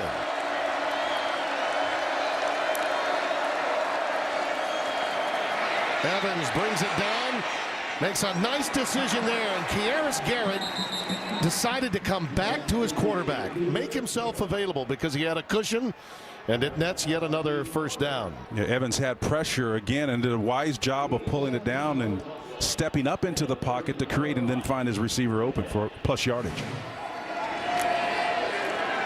17 yards on that pickup. It pops free again for Langer. This has got to be somewhat concerning for Oklahoma, the ground yardage being given up in their interior alignment. So this is just one of the great challenges of trying to defend the spread and defending both aspects of the game. If you got 4 wide or 5 wide, Timmy, you've got a numbers disadvantage between tackle to tackle. So they're going to have between 5 and 6 to block your 4 or possibly 5. So again, it's just a numbers game. Just a numbers game. Yeah, well, the numbers are adding up for Langer. 17 carries, 103 yards. 2nd and 1. But you're right. All things considered, Mike Stoops' defense has really acquitted itself quite nicely so far this year. It's take a quick peek at this, Timmy. If you look between there and count the number of players on TU. There is no 10.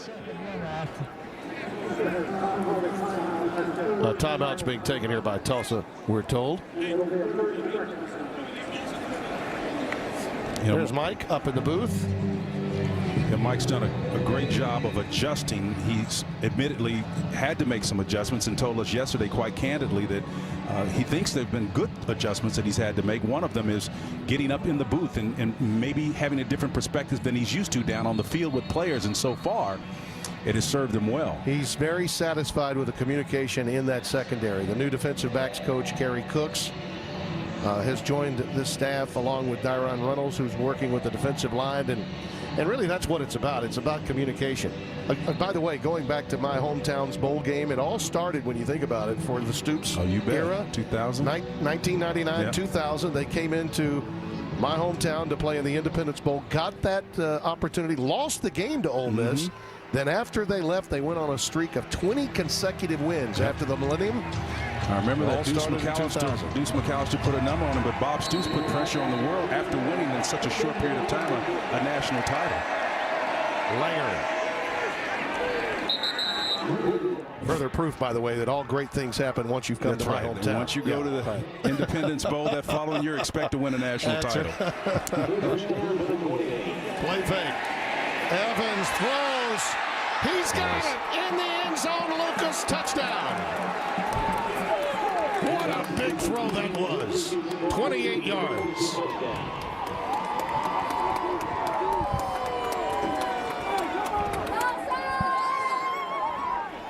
Two 4th down conversions that Tulsa botched. One was a blocked field goal. One they just came up short. Oklahoma gave themselves a 3-touchdown lead. Since then, the Sooners have turned it over a couple of times, and the Golden Hurricane each time have converted for touchdowns. Prior to that play, it was 720 yards combined for both teams. They're putting up the numbers big time, Tim.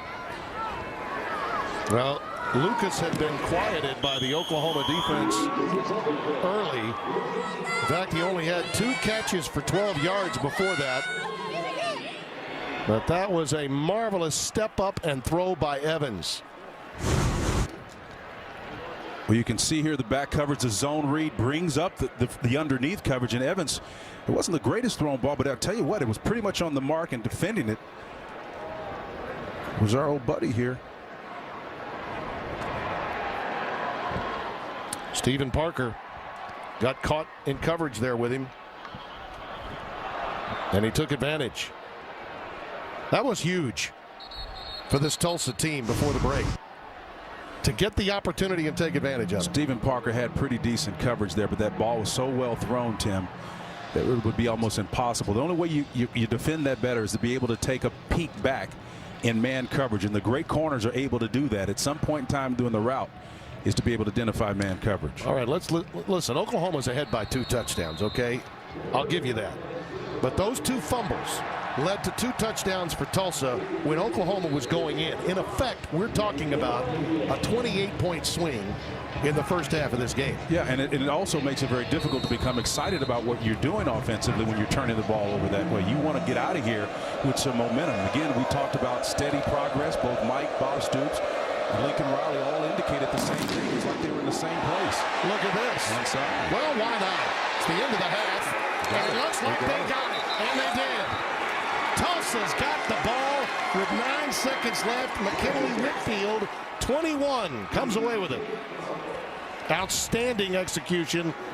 The Sooners didn't see that coming at all. Well, there's ebb and flow in the course of every game, and there's nothing that'll turn it over quicker than, of course, a turnover. But here, again, a poor job on the execution in terms of defense. You being able to attack that ball for the Sooners. They've got to do a much, much better job of identifying the fact that it is an onside kick and then executing the technique to recover. Boy, Grant, the reserve running back, was backing up. He was on his heels as the onsides came, affected beautifully by Soper, the kicker.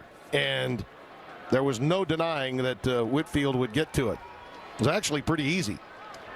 So now with the ball at the 43, 2 cracks at it for Tulsa here. What do you expect?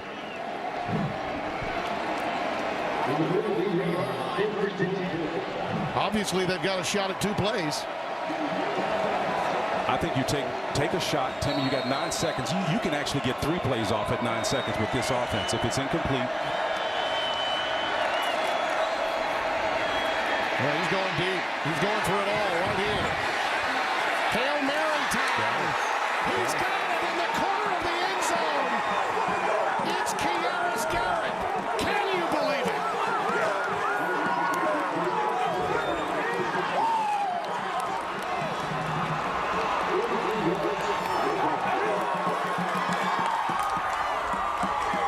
That's exactly how you draw it up. All 6'4", 221 pounds of him. That's the right man you want to go to. Tulsa Golden Hurricane has changed the script in this contest, Timmy, with big explosive plays as we approach the half. Taking a page from BYU the last couple of weeks, man. Yes, indeed. They've won 2 that way. Garrett now, by the way, 11 catches, 156 yards, and now a touchdown. They may be reviewing it. They review every touchdown, of course. But again, that ball was put in a position, frankly, where no one but a Golden Hurricane was going to come down with it. One receiver is going to be just in front of the line, Garrett at 88, and then the back end, when you go up and catch that ball at his highest point, you don't script it any better than that. Evans in the execution, Garrett, fantastic job. Total yards today, 866 between them. Tulsa's got 397 of that. OU 466. You talk about a track meet, that's impressive. He did slightly, watch his arms, he did slightly create right here, Spencer, just a little bit of space, but certainly not enough to bring on a flag. And he used his length, his incredible length at 6'4", 220. And the young man from Dangerfield, Texas, made it count. Well, you know, if he didn't feel like he had a clean shot at it, the way that play is scripted up, it's to bat it back, and you'll go back and you can see exactly how it played out. You had a Golden Hurricane guy sitting right there at the end line ready to catch it if it came back in. That's the execution part that made that play beautiful. The throw was put in a position where a defender really couldn't bat it back. Yeah. I mean, it was full extension. I'm speaking in terms of the receiver himself. If he felt like he couldn't, he could have batted it back to his guy at the end line, and that's where you coach it up. 3 by, you send 2, 1 to the corner, 1 to his right, and then you leave the 3rd receiver at the end line so he can catch the deflected pass if it's batted back to him. Philip Montgomery told us when we chatted with him just a couple of days ago, he said, I was blown away by how much Dane Evans embraced and understood what it was our offense was about. I mean, Bill Blankenship, former Tulsa quarterback himself, the man that had been coaching there and now is, I believe, over on the Fuente's staff at Memphis, ran a completely different style of defense, an offense. It is a touchdown, no question. But to have a young man like Evans to turn to, and a veteran quarterback to embrace this offense has made Tulsa perhaps a little ahead of schedule in Montgomery's first year. I think anytime you can spread and anytime you have a solid running game and you've got receivers who can go up and catch the ball like this tandem can, Garrett and Lucas, you're going to have a chance to stay in games. And remember, this game last year was one-sided, Tim. Oh, yeah. Not so much now. Well, we should mention that Tulsa's had good years for many years with many different coaches. Todd Graham had Gus Malzahn in there for a period of time, as people recall.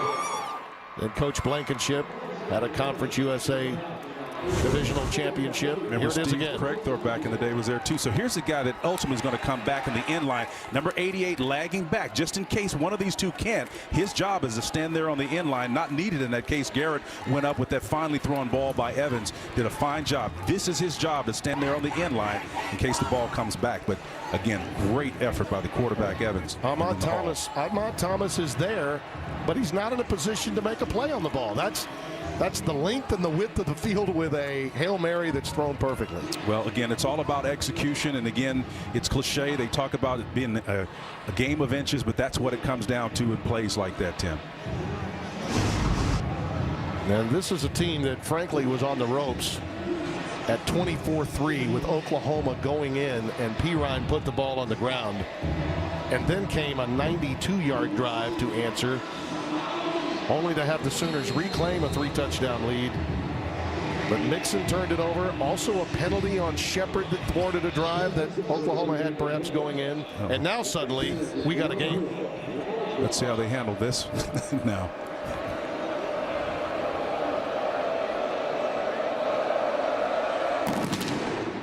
They do squib it. Certainly don't want to run back here if you can keep from it. It's Alex Ross picking it up, and he's down immediately. And we've come to halftime. How much more entertainment do you want? Doesn't get much better than this. It's halftime. And right now, let's send you back to Rob Stone in Los Angeles. Rob. Fox Sports 1 College Football is presented by Geico. Gaylord's Family Memorial Stadium here at Owen Field. Oklahoma's lead, only 7, 31-24 here at the break. Alongside Spencer Tillman, Bruce Feldman down on the sidelines. How about a 28-point swing off costly turnovers by OU with fumbles? Well, it was clearly self-induced. I mean, Oklahoma put it on a plate for him, and the Golden Hurricane turned this second half into a Category 5 storm, and they came back. Some R.J. Pirine put it on the ground. Quickly points Evans, finds his receiver in the end zone for the touchdown. And again, Oklahoma's running backs having a very difficult time with ball security. Mixon this time gives it up. Evans makes him pay for it with a dart in the end zone for another score. And then the failure to execute on one of the greatest plays, I believe, in all of college football, the onside kick. You got to be aware of it. Tulsa knows who they are. They converted, acting again in the end zone for the touchdown. That was a tremendous job by the Golden Hurricane of Tulsa responding to mistakes on the part of the Oklahoma Sooners. Dane Evans has proven that he can throw the rock with anybody. And Bob Stoops has got to be concerned with the way that half ended. Granted, they did a lot of good things offensively. They're without one of their top corners, and they were victimized by those outstanding receivers. Not just the two that you've heard about, not just the tandem, but Josh Atkinson also lit it up in the opening half. Together, these teams combined for 863 total yards of offense. That's the most, folks, in college football since November 29th, 2013, when Fresno State and San Jose got together for 1,002 yards and a half. Kick is to Alex Ross at the 4. He's down at the 25-yard line, and let's get the latest from Bruce Feldman at halftime. Tim, I just spoke to Bob Stoops, and I said, what do you got to do to slow this Tulsa offense down? He goes, the first thing we got to do is get lined up. He goes, then we got to start making some plays. He was very, very frustrated, as you might expect. Yeah, and when you give up a Hail Mary to close a half, that's particularly problematic. And we saw a couple of times there where Tulsa was not only getting there before OU got lined up, but before the chains got set. Yeah, Bruce was all over that, and that synopsis is exactly what Oklahoma struggled with in the first half, defensively anyway, getting in the position to make plays. Samaje Perine, the lone setback, opening play, third quarter.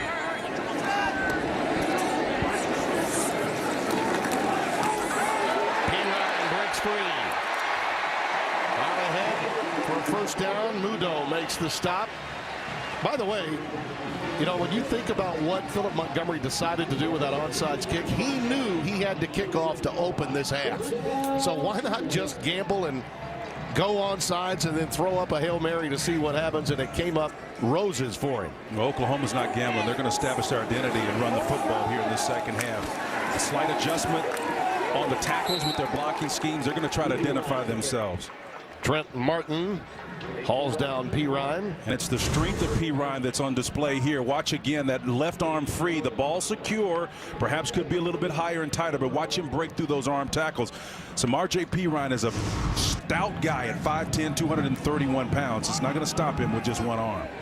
2nd and 8. Here comes pressure from the inside. Wide receiver screen to D.D. Westbrook. And he gets to the 45-yard line. Well, the Sooners have been outstanding in the second half. Look at that. Outscoring their opponents 38-0. Well, every team has an identity, and what you look for in situations like this is, can you follow that script again? You would expect nothing less than that, and if it is less and they're less productive in the second half, they've got bigger issues. Trips formation to the right, inside slot receiver unless they intend to run it one more time. Nice. Mayfield. Markers down, thrown in an area where holding could be the call, and there's Mayfield going out of bounds at about the 47-yard line, but we'll check the flag. One of the rare cases where you saw Mayfield actually take his eyes off of downfield, and that was as a result of Tulsa's pressure that they put up front with their 4-man rush. Great job by the Hurricane.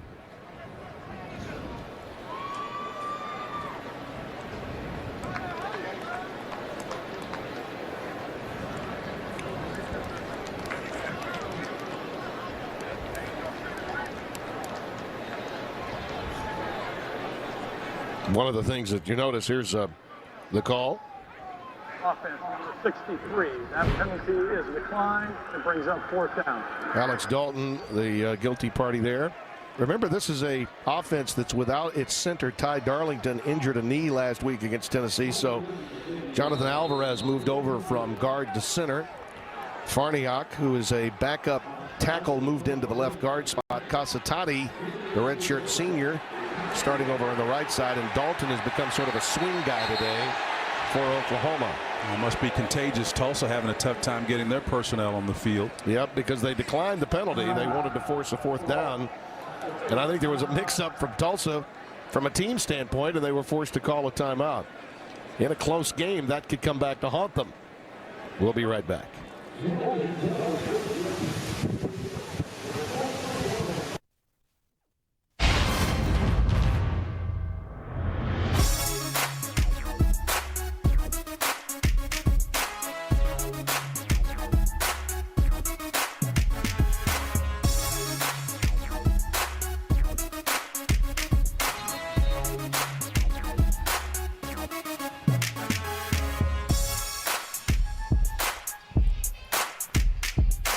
This extraordinarily exciting game on Fox Sports 1 is presented by Geico. Tim Brando, Spencer Tillman, Bruce Feldman, happy to have you with us. And on 4th down after the timeout, the boot by Seibert to Connor Floyd, nestles in his arms after the fair catch at the 13-yard line. That's where Tulsa will take over with a chance to tie this game after the 37-yard boot and no return.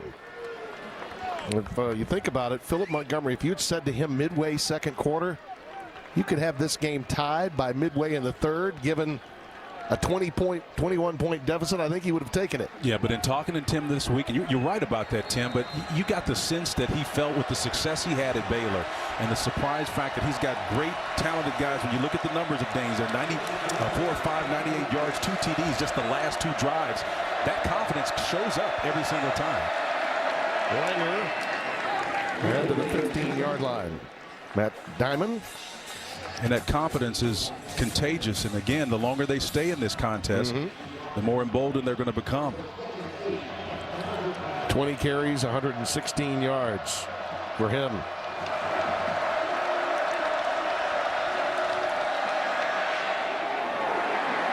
That's the pattern that's been there for Kearis Garrett. That time a bit overthrown as they continue to challenge Zach Sanchez in coverage.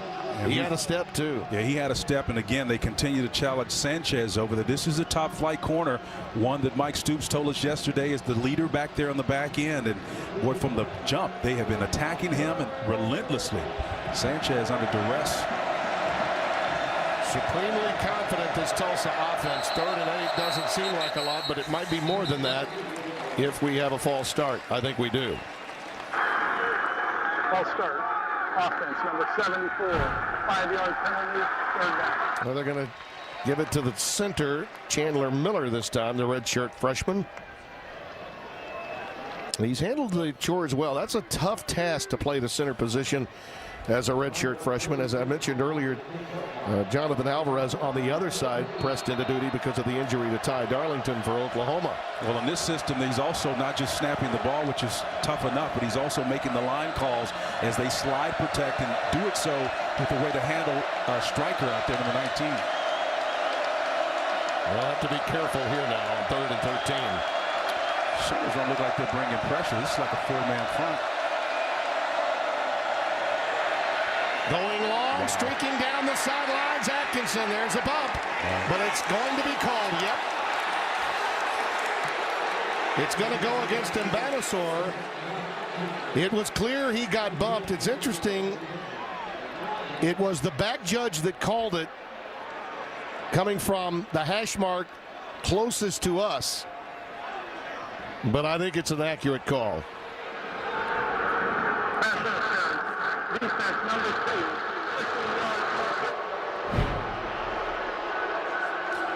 2. You know, what's interesting is after a penalty, just a 4-man or 3-man rush on that particular play gets behind the coverage and again goes up and just. Hey, that's a smart move by the receiver. He's slowing down to induce the engagement of the contact. That's just a veteran move by Josh Atkinson. And Mbanassor is arguing incidental contact, but he got duped by an upperclassman that time. And it's a big-time first down to keep the drive alive for Tulsa. Evans on the run, floats it out there. Incomplete for Atkinson, and Mbanassor was covering. Evans showing you some impromptu skills, doing his best Baker Mayfield impersonation, pulling it down due to the coverage and coming back the other way. It's tough to make that throw with your shoulders not square, but Evans does as good a job as he possibly could there. Mbanassor with excellent coverage there. 2nd and 10.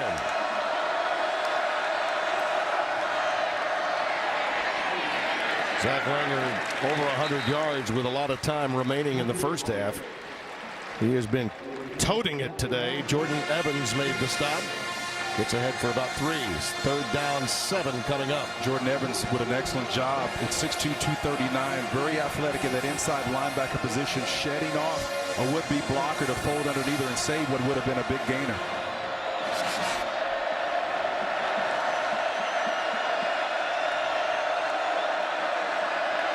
Evans swings it out to Langer. That's a first down and then some.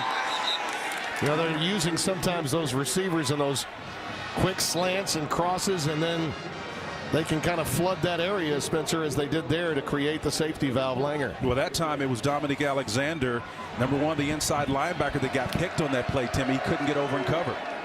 Wide receiver screen to Atkinson. He's ahead for 8 or 9. There you see the weight advantage there, and Atkinson low on his shoulder. Low man typically wins that battle, including wide receivers. We usually associate that with running backs, but the receivers are doing the heavy lifting on this drive. 2nd and 3. What was that statement you had in your 3 things we needed to know? Tempo against better athletes. That's right. That's what we're seeing right here. That's right. Can you engage tempo against superior athletes? When I say superior, that's no knock to the Golden Hurricane, but let's face it. You know, Tennessee posed a significant threat, but they had a dual threat quarterback, but not outstanding wide receivers. Now you're facing cover guys that are elite cover guys. 3rd and short. Langer stops short. Nothing doing. And how many times, and about this place on the field, has Philip Montgomery had a decision to make on 4th and 2 or 4th and 2.5? Jordan Evans came in there and blow that play up, and you can see him again. Watch him work inside here and come in and get his nose dirty. Puts it right the hat on to Jordan Evans. All 6'2", 239 pounds of that junior, man, coming to the meeting. That is all leverage right there. Sterling Shepard is back deep. It is 4th down and a little more than 2, and Dalton Parks will boot it away. Junior from Kansas City. Beautiful Stacy High School, the home of Parks. Sooners will have it after the 34-yard boot when we come back. Back to the future. The air raid with better athletes can be awfully productive.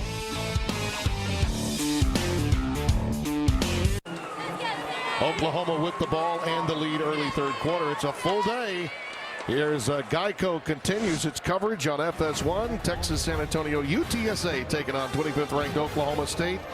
Then it's Cal Texas on Fox, our nightcap. BYU UCLA right here on FS1. The home for college football. Beautiful.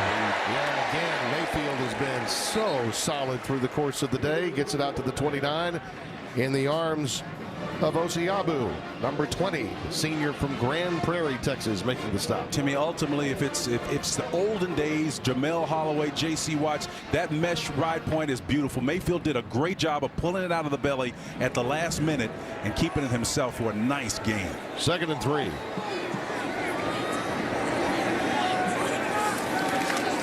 Blitz coming, Mayfield rolling. Little ad-lib job between Ian Shepard. Incomplete. Kerwin Thomas was over there. Yeah, Kerwin Thomas got turned around a little bit, and Mayfield wanted to direct Shepard up the field, which is what he's supposed to do when he runs out of real estate. I think he may have gotten a little jersey, too. Yeah, he did get a little jersey. Yes, he did. Sterling wanted the call, but it didn't come. 3rd down 3. They allow a little more jousting in the college game. That's why from time to time those what appear to be incidental hits, people don't feel warrant flags, as was the case a little earlier on the Oklahoma side. Quick out pattern to Shepard. That's a 1st down. Knocked out of bounds immediately at the 34-yard line. We'll mark at the 35. Kerwin Thomas coming over there in coverage late on that, and it's a nice throw by Baker Mayfield, and you had the opportunity to go up top, but again Thomas broke on that one right as the ball was delivered, so the go route was not in vogue on that one. Mixon stumbles forward to the 37. Let's now head back to the studio in Los Angeles. Jenny Tapp for this Carl's Jr. Hardee's game break. Well, Tim, number 23 Northwestern trailed Duke at halftime, but how about the opening kickoff in the second as sophomore Solomon Volt sees the opening, takes it home for the 98-yard return for the TD. The Wildcats now up 12-7, Tim. That's a fantastic matchup of two outstanding programs academically. Joe Mixon out ahead for a 1st down to the 46-yard line. Yeah, David, what a job he's done at Duke, and Fitzgerald's coming away with that big win early against Stanford. They believe that they can be bowl-bound again, as they were 7 consecutive years before a 4-8 campaign a season ago. 1st down 10, Oklahoma.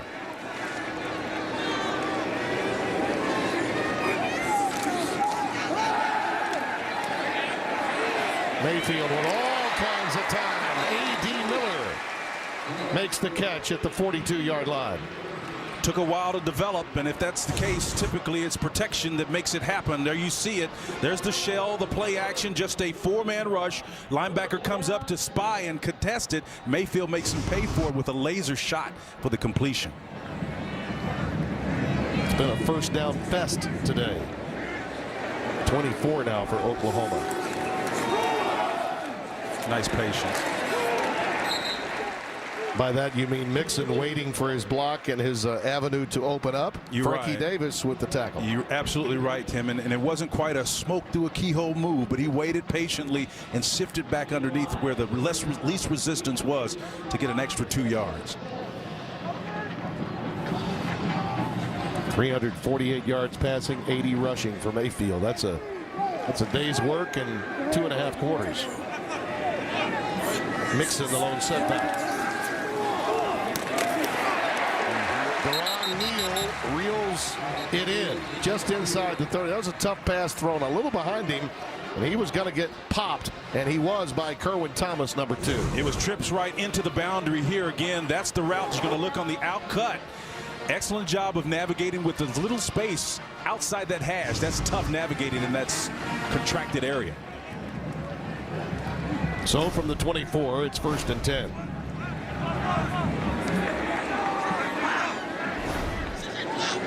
Oklahoma's only really stopped themselves of late when they've had these drives with fumbles. There have been many stops by Tulsa's defense, and here's Baxter. Touchdown!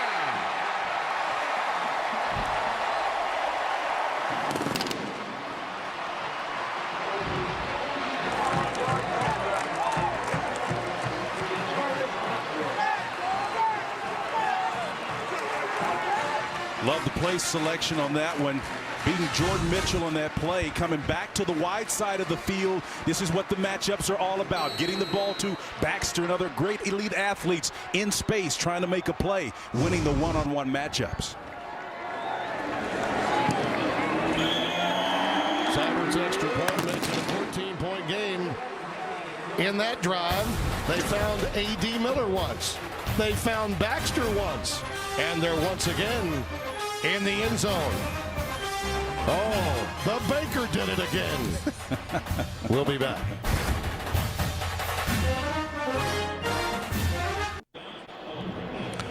Huddle up with college football experts and live web chats all season long. A new guest is every week.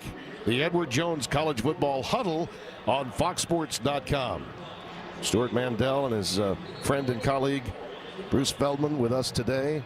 Very busy with that. All of the work that they do as insiders following this great game. Tulsa now trailing by 2 touchdowns as the Sooners get back in on the touchdown pass of 29 yards to Baker. Hudson will kick it away. Bishop Louis back deep for the Golden Hurricane.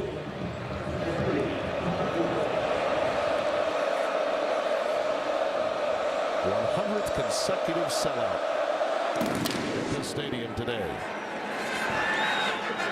Louis from the end zone. Stopped at the 20-yard line. And while Baxter may have been the recipient of the touchdown, he didn't get as many high fives as someone else down on the sidelines. Bruce Feldman. That's right, Tim. D.D. Westbrook, the little 168-pound speedster, when he got to the sideline, all his teammates were mobbing him and the coaches because he was the guy who had the block downfield who helped him get into the end zone. That's the second big play that D.D. Westbrook's blocking has really enabled to become an even bigger play. And you got to be able to do that. That's what you call complimentary football. You know you'll have an opportunity to have him block for you at one point in time, and you can always, in that jocular kind of way, Timmy, tell your battery mate, hey, do it for me, man. Consummate team game. Langer. Head for 2, maybe 3. Charles Walker, 97. The redshirt sophomore, 6'2", 297. He's been very productive this year. Mike Stoops could not stop talking about his development, what he's become, how much he's meant to this team. He and Devontae Bond particularly.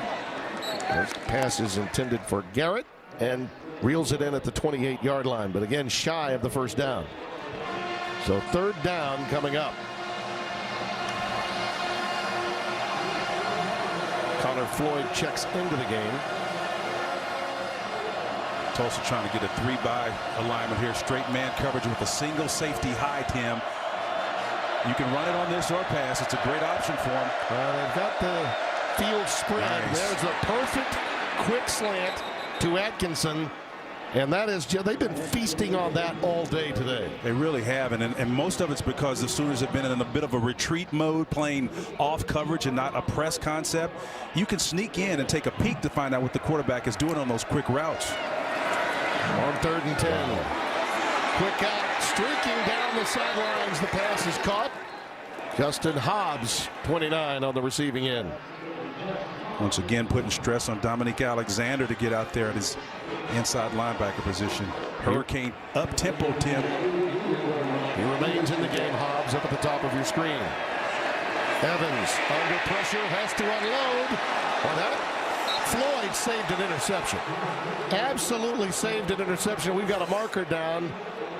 Parker was in position to pick that off. Devontae Bond was there too.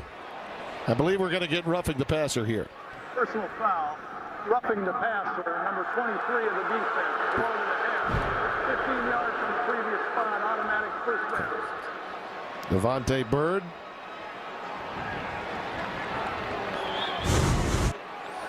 Number 23, Devontae Bond coming off the edge there. 6'1", 238-pound senior putting pressure, man. I don't know. I don't know if we agree with that one, but I mean, it looked a little worse than it really was. A nice acting job by Evans inducing the flag.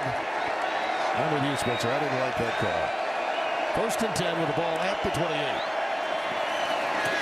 Again, they go wide receiver screen to Atkinson. That's like an automatic 5 or 6 anytime. They can run that little play or the quick slant to him, and it's there. And Bonassor and Dominic Alexander collaborate on the stop. I can tell you, Philip Montgomery is absolutely fearless. Now that as soon as it moved out of it, a straight pure man on the boundary by the numbers rather to the field. That last play, they had a safety over the top and still threw it for the same time, outnumbered by one man. Going fade for Floyd.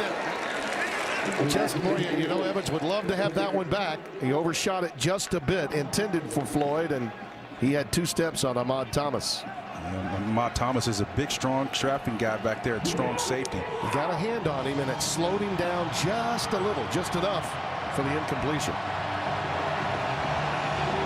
3rd and 6.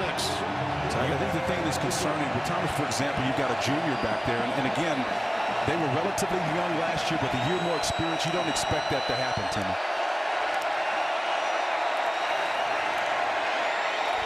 There it is, the safety valve. Langer takes it right into the teeth of that secondary. Hatari Byrd shoves him out of bounds. Another first down, 11-yard gain. Well, Atkinson is going to come open there, but the patience to allow that route to develop was really good, and Evans demonstrated his leadership on that play. Slant again. It's there every time. In front of Bonassor, Josh Atkinson gets it ahead to the 7-yard line. Josh not quite as big, but you know, at 6'2", 208 pounds, he can get his body between it. And if it's on the point and it's put on the numbers, I don't care who you got covering. There's nobody in between the ball and the jersey. It's going to be a completion more often than not. Langer.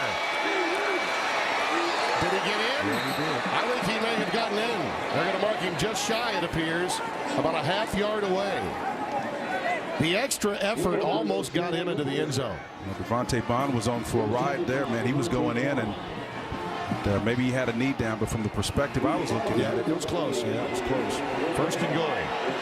Langer again. Touchdown. Hello. That was a strong Golden Hurricane drive right there. I feel the wind picking up a little bit, Timmy.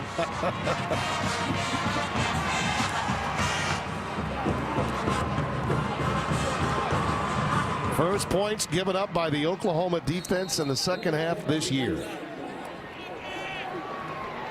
And rest assured, Tulsa will have plenty of second half points themselves the rest of this season.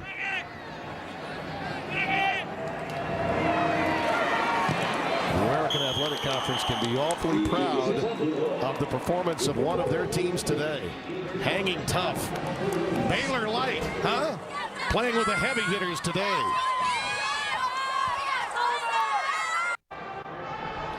10 plays, 79 yards, 2 minutes, 46 seconds off the clock, and Langer takes it in. As you look at the quarterback comparison, and Dane Evans is saying, yeah, Baker Mayfield, yeah, I can play with you guys. Absolutely.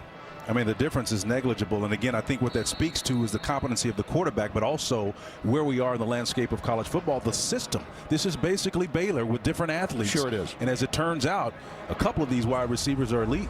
And the other thing that comes with it is it puts the defensive coordinators in a dilemma to go primarily with nickel coverage as their base defense, which in effect has put one of the best defensive players, Eric Stryker, as a non-factor in this game. Great observation, Tim. It makes a big difference if you can't have your best athletes on the field. Ross with the return. Right ahead to the 28-yard line. Well, sophomore Samaje Perine already has one NCAA record. A year ago against Kansas, he rushed for 427 yards, breaking Melvin Gordon's one-week-old single-game record. In addition to his 427, he found the end zone 5 times on a rainy day. Well, they came out here this second half, did the Sooners, trying to establish that run game. We'll see as Joe Washington gives them a hug there if they give a chance to continue to establish it or try to stick with this offense wide open and air it out a little bit more. I remember Joe on a rainy night in New England having a similar kind of game for the Colts back in the day. Mayfield, his maneuverability is an ally, but that time Trent Martin was able to make the shoelace tackle at the 25-yard line. And that was the adjustment made in the second half. Martin down out of that linebacker position, playing more like a spy technique, and number 40 just wraps him up that way. That's his sole responsibility on a broken play. Just don't let Baker Mayfield hurt you downfield with his legs. Second down and 11. That's the third sack given up by Oklahoma. Mayfield. With room, that's Deron Neal for a first down. Out ahead to the 38-yard line. Kerwin Thomas making the stop. Got to give him some room. All those guys can get past you.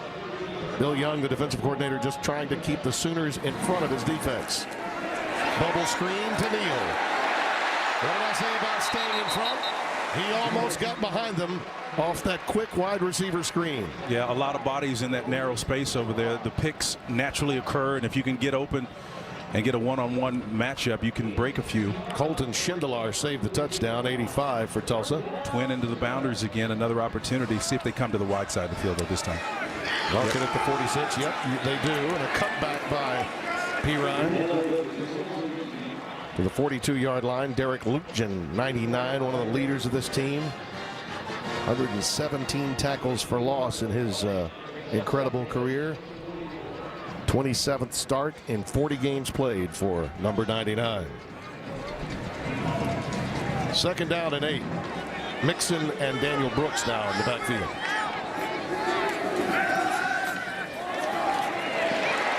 D.D. Westbrook, first down.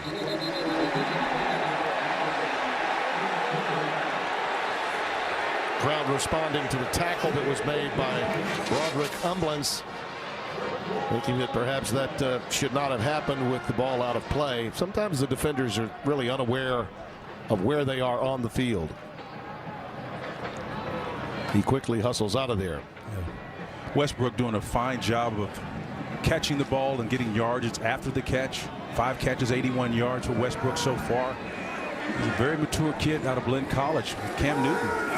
Came before he went to Auburn. A sit-down curl to Joe Mixon to the 19-yard line of Tulsa. You know, I like to see them do something with Mixon where they can get the ball in his hands on the move, even as opposed to a check down. Mayfield. Like having an extra option when you've got a quarterback that can maneuver like that. Martin and Schindler combine on the stop. But it does net a first down.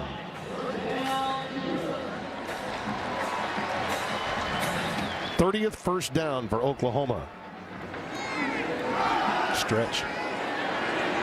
Perine takes it to the 17, maybe the 16-yard line.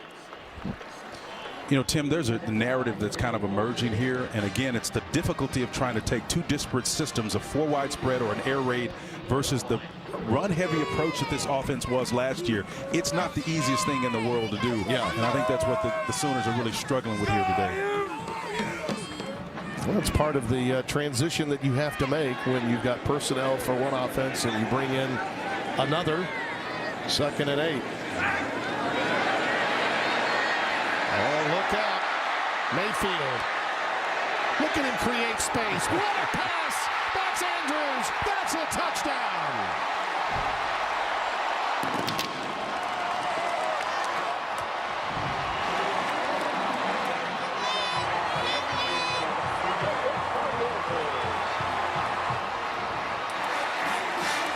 It was a Johnny Manziel-esque effort on that particular play to find him in the end zone, and in a Johnny Manziel kind of manner. He turned his back before he actually entered the end zone. That's a little bit of gravitas and a little hubris there by Mayfield, but boy, it sure is exciting. 457 yards, 4 TDs, 26 of 31. Baker Mayfield, outstanding. Yeah, listen, you can have a little of it if you're this good. Watch him pull it down, Timmy. Finds trouble. Scan moves, get out of there. Squares his shoulder up and delivers a strike for the score. Tim Brando, he looks like a candidate. 45-31 our score. Oklahoma by 2 touchdowns. And you know, I had the good fortune of getting to call Johnny Football's last game at home at College Station. You made the comparison. You brought it up a moment ago. There you see the numbers this season for Baker Mayfield.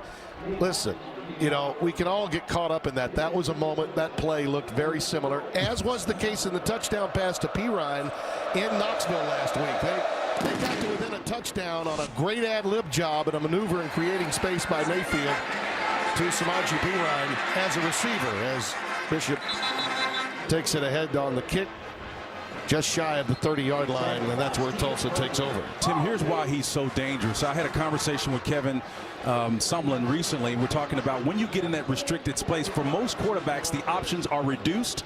But when you have a guy that can have great improvisational skills like Baker Mayfield or like a Heisman Trophy candidate Johnny Manziel, it actually expands the options and it breaks down the defensive coverage. So it becomes even more of a playground for a guy who has that kind of athleticism.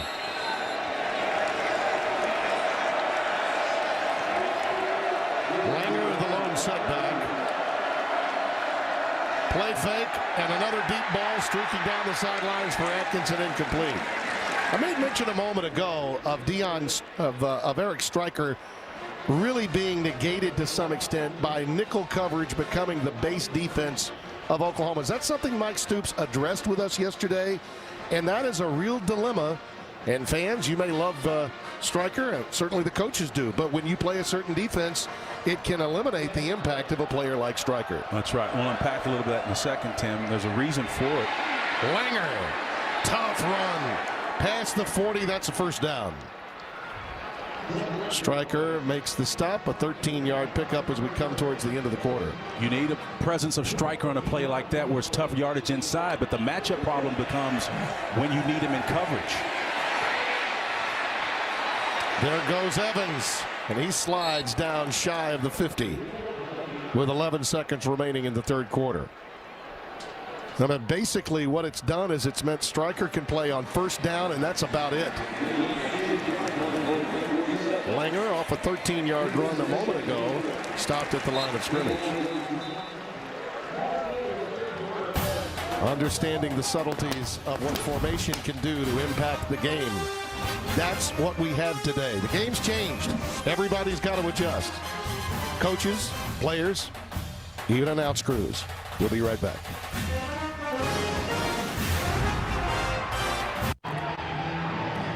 Fox Sports 1 College Football is presented by Geico. A game much closer than a few of the faithful would have thought, but Tulsa's got the ball with a chance to, again, make it a one-score game, Spencer. Yeah, Oklahoma's almost at a bit of a disadvantage because they can't get their best player, Eric Stryker, on the field in those offensive scenarios. Again, it's rare when you can say your best player is a liability, Tim, and that's for about 37 to 40% of the plays. That's been the case because it's been 4 by, 5 wide. Well, he's in there now on 3rd and 4, but you're right, and it's something that Mike Stoops and I, well, we all talked about, as you see that quick slant. It's been money all day for Josh Atkinson. Nets yet another first down. You know, most folk, when they look at it, they say, well, how can not having Eric Stryker out there hurt you? Well, he's bigger. They need hybrid players who are more athletic to cover slot receivers. So off that first down, they're 28th of the game. They go to Kearis Garrett. On the quick wide receiver screen, he's ahead for 3 in the arms of Zach Sanchez. As we've talked about, Tim, this is a game of matchups these days. And again, whether you're the Philip Montgomery or you're Lincoln Riley, you're looking in real time at where can I exploit the offense or the defense in this case from play to play. And it may change. Play fake to Langer, looking long. That's Garrett. Kearis Garrett with a flag down. Has it at the 5-yard line of Oklahoma. Could it be offensive pass interference? That's the preliminary indication. Offense, number 1. Yep. 15 yards from the previous spot. Well, I think what it does underscore is the fact that number 1 feels like he's as entitled to the ball as Sanchez is on this, and they've come after him from the first snap, Timmy. I don't know about that, man. I did not see that. No, that's a phantom. Well, there it is. There's a little push off. There's a little bit of a push off angle, there, so there's no question that's a about good it. call. Now, that review, that look, the second look, I will say that, yes, that was a good call. At first glance, it looked like a possible fan. That's why we need the extra angles from time to time. 2nd and 22. Nice job by our crew. That was a giant call, too, when you think about it. Very influential in this game. 2nd and 22.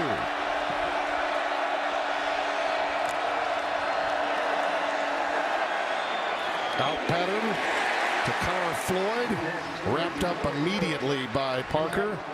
He's been very active today. You know it means a lot to him. He's from Tulsa. That's an NFL-type throw to the field. Yeah, it's a lot of water to cover for Evans. 3rd and 19. Garrett and Kevin Lucas flank to the top of your screen. Atkinson to the bottom. A lot of cushion for these receivers. Well, they go Langer on the delay.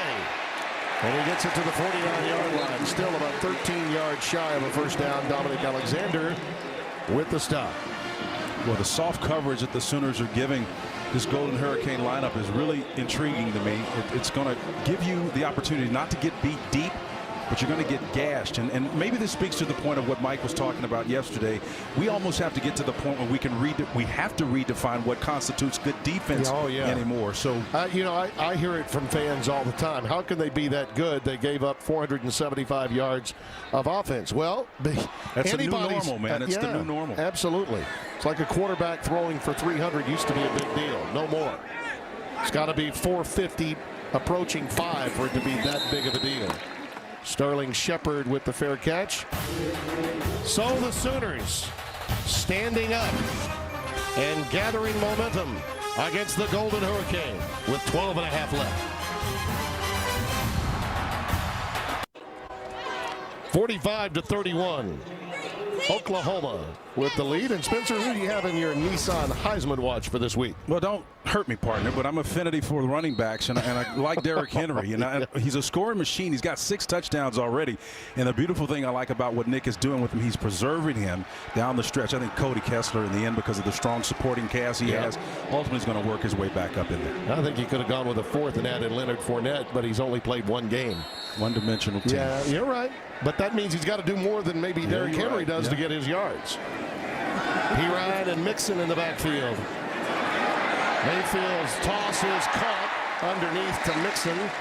Bruce, what do you make of his Heisman choices there? I'm with him. I actually would have Derrick Henry on top of mine because the first week they played a good Wisconsin defense that loaded the box, and he averaged like 11 yards a carry against them. So far, so good. We haven't seen Nick Chubb play anybody yet. Running backs taking the lead, but keep an eye on Myles Garrett. He looked awesome the first week. Something to think about with 12 and counting left in this game. Could be seeing a record-setting performance here by Mayfield as he gets it to Mixon. In case you're wondering, most passing yards in a game set by, oh, by the way, a Mike Leach quarterback, Connor Halliday of Washington State, 734 back on October the 4th of 2014. And Leach's protege, Lincoln Riley, may be setting up Baker Mayfield for a run at that number before the day is done. He's got 462 now.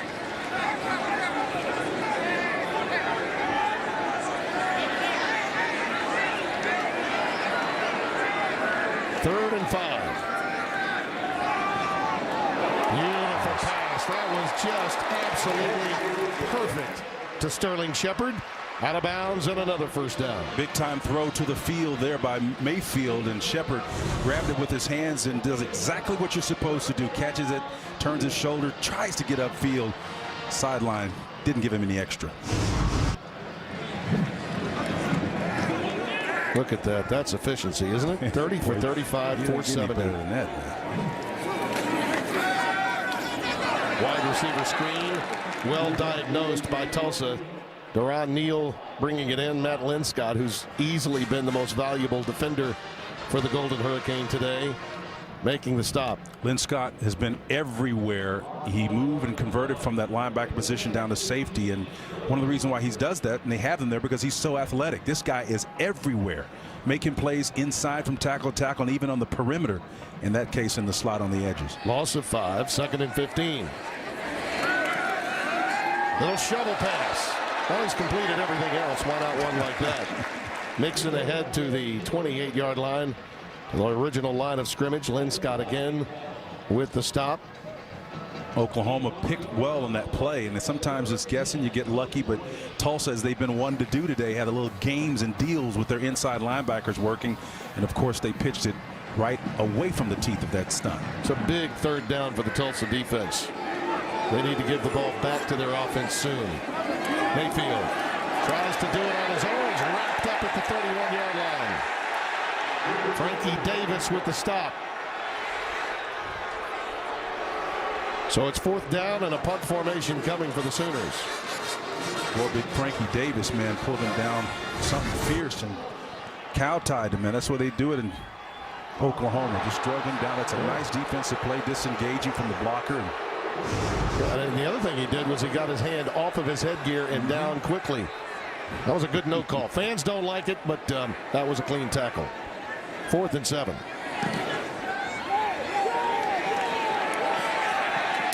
Well, you recall the way the first half ended for Tulsa. They were down by 21. They cut it to 7. That was a 54-yard boot to the Golden Hurricane, coming to the area known as Tornado Alley, and rattle some chains in the remaining 9+. Stay tuned.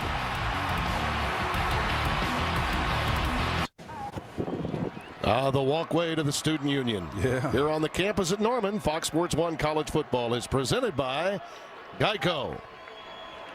Boy, what a lot of fun we've had in our stay here. Marvelous trip yesterday for lunch to the Union.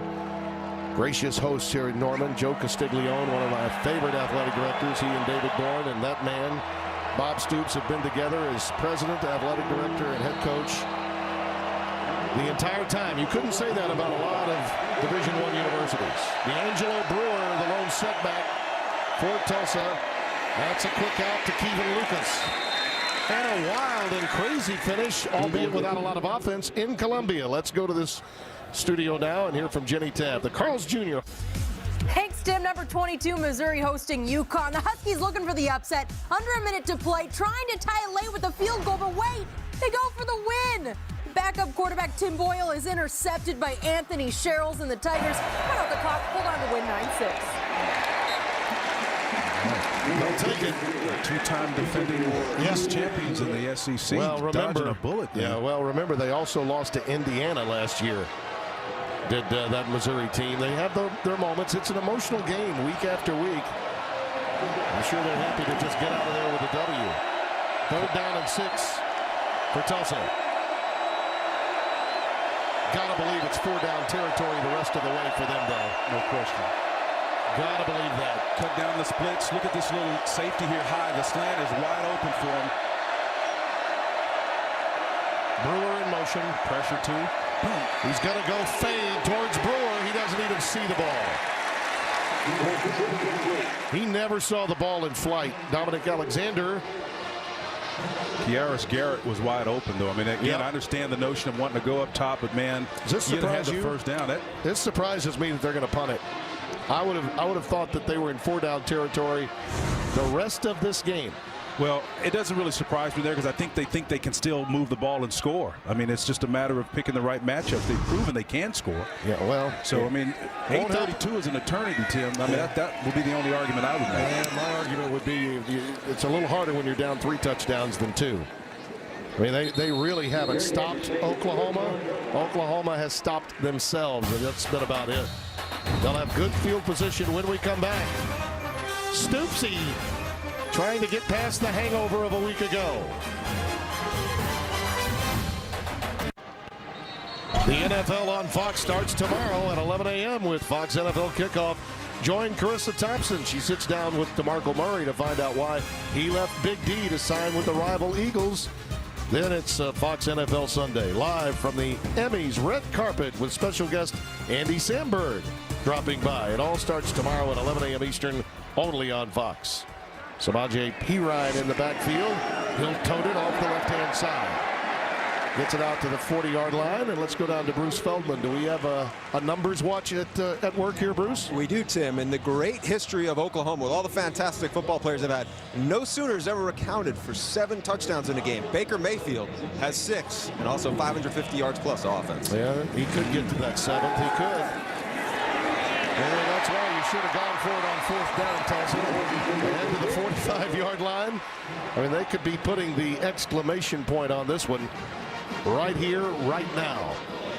Again, Timmy, I think it was as much a fact of what they feel offensively they could do as it was Oklahoma scoring. And I agree with Coach Montgomery with what he had to do. I mean, I think the option was to take the slant route instead of trying to go up top with it. Right. I'll listen to that. Going with that fade pattern that Brewer couldn't even see in the air was a curious call. There's Perine piercing the 40 down to the 38-yard line. But when you're accurate, though, it really matters. The ball just underneath the arm of the defender there, and Mayfield just weaved it right in that little needle, in that eye of the needle for a strike. 2nd down and 3.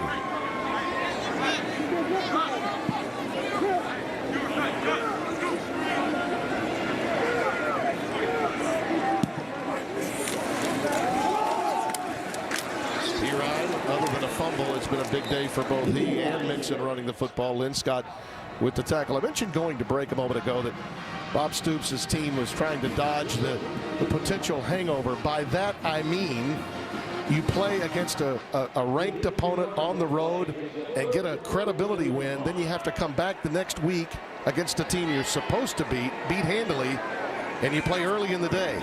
I think they've thrived with this full cup of success that they've got going. Sterling Shepard on the receiving end. But this was one of those games you look at it, Spencer. They were primed to be pushed today. They handled it. You got to give Bob Stoops credit. He understands that in this day and age, you got to dispense with the jerseys and all that. It's about intellectual property. When you get a guy like Philip Montgomery, comes from a place where he has great success against you, you have to respect that. Much like even when small ball was in vogue, when Les Miles was at Oklahoma State. He's one of the rare coaches that has multiple wins against Bob Stoops. Correct. Whether at LSU or at OSU, it's about the style of the game that matters. 4th and 2. He got the first. Yes, he did. With a little bit of help from his friends, ushered out of bounds, and the clock will tick once it's snapped again with yet another set of downs. Kerwin Thomas aiding him to the sidelines. 17th year here at Oklahoma. And a number of changes to his staff, 4 this year alone to his staff. Perine and Mixon in the backfield.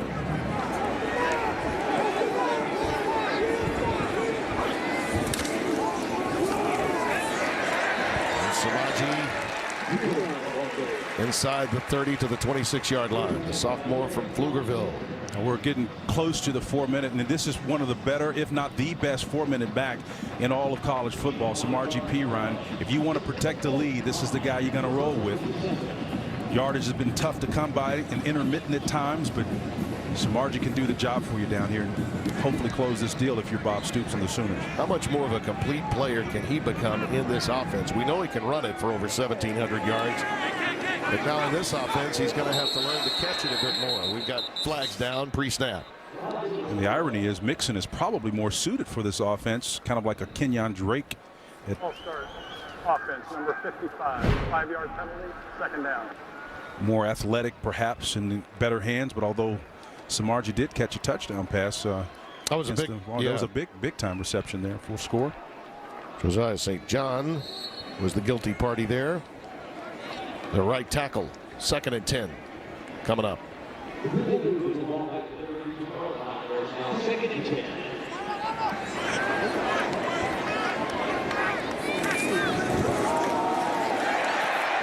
He ran again to the 20. first down. Tick, tick, tick, tick, tick. Well, that's what he does best. And again, that's what you're doing. And I was really sitting here thinking, well, whether or not Lincoln Riley would try to pass the ball there. Perished the thought. This is what you need to be doing right here. But I'm telling you, man, I've seen it happen when guys get married to these air raid attacks and these wide open attacks. They do what they do. I mean, that's, if for you history buffs out there, that was one of the reasons why Kevin Gilbride was attempted to be hit by Buddy Ryan all those years ago. Yeah. You know, because he was trying to pass the ball when we had a lead. We were trying to protect Oilers and the Jets. I remember that. I sure do. Yeah. P-Rod, he's getting a few more, though. And more, and touchdown.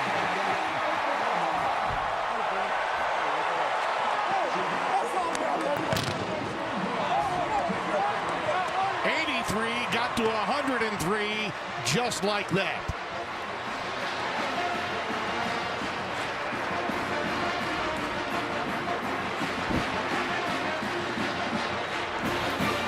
And therein the dilemma. What do you do, Timmy? You have great success running the football and your wide open spread attack, and that's what fans are going to be talking about. I guarantee you after this, they won't understand it. Well, they better, because it's the day and time you're living in. You're playing in a league with Baylor and TCU. You got to score, baby, score. Fast, get a lead. Be comfortable knowing you got a big guy that can get you big yards and put it away.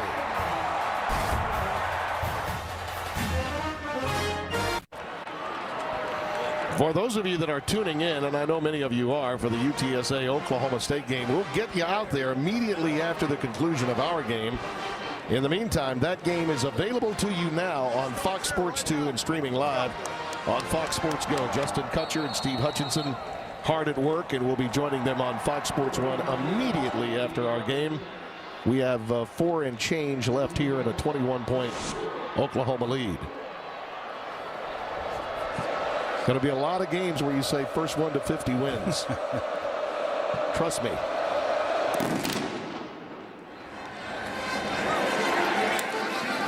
Bishop Louis brings it back.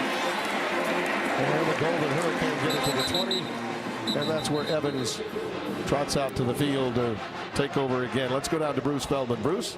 Hey, Tim, Coach Stoops told us about how coaches are always evolving, and he's done that, even shaking up how his practice schedule is. A lot of teams have basically a soft walkthrough on Friday. He shook it up where basically they are a lot more intense on Friday than they are actually on Thursday. He said he got the idea from Chip Kelly. Chip Kelly said it's studies that have shown with elite athletes in track that they respond better that way. I said, does it work, Bob? He said it showed like it did so far. They had a great fourth quarter at Tennessee, and they've held the team that had almost 400 yards of offense in the first half to about 125 in this half. Taking confusion training to another level again, so much so that impacting scheduling. That's outstanding stuff. Langer right to the 33-34 yard line. Now they'll pick up Ohio State on their non-conference schedule soon. Begins next year. Well, Joe Castiglione was excited about that opportunity and possibility, and going back to the olden days. I remember years ago when Uwe von Schamann kicked a big one here in 78, 79. Yeah. Evans finds his man, Kearis Garrett. Well, they have been as advertised, the outstanding wide receivers. Lucas, Garrett, Josh Atkinson, giving these Sooners a workout in their secondary today. Langer's had an incredible day running the football, too, for the Golden Hurricane. It's been more his day than Brewer's. He has 160 yards rushing and a touchdown. Tough back, the kid from Jinx, Oklahoma. Well, Philip Montgomery's Hurricane. Look at this. Wide open touchdown. Kevin Lucas absolutely broke free. Ahmad Thomas wasn't anywhere near him there. And he was at least 6 yards behind him. Tim, that's one of the 3 you keep in your back pocket. I was talking about a minute ago. The stop, the hesitation. Thomas had him already behind the coverage. Great recognition, great route. It was just a go route. Went right past the coverage for a score. This Tulsa team can score, Timmy. They can. I'll give you that. Do they have an onside in them?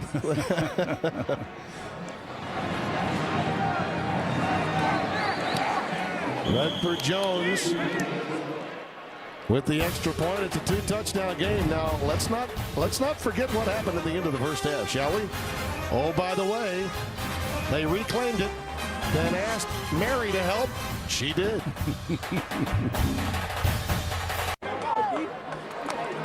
52-38. Sooners lead. Bruce Feldman is down on the sidelines. He's been very busy today. Spencer Tillman alongside yours truly, Tim Brando. And remember, just the first of so many. That Oklahoma State UTSA game already getting underway on Fox Sports 2. We'll join that in progress here on FS1. Tim, that was a 50-second drive right there.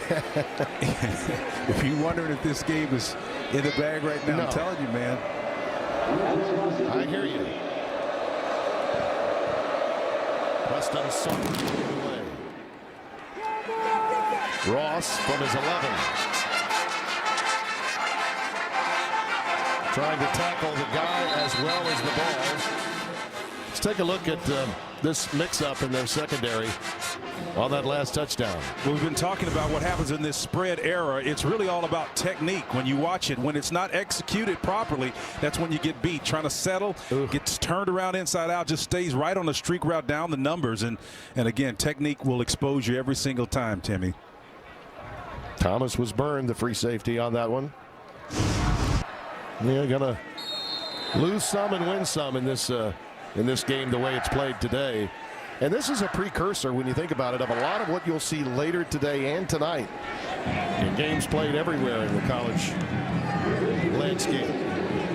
P-Ryan and Mixon are the setbacks. They're going to continue to pound and ground it here and let the clock continue to tick as Mixon forges ahead to the 31-yard line. Remember, they had to take a timeout, Tulsa did, before a punt very early in the third quarter. So they're down to 2.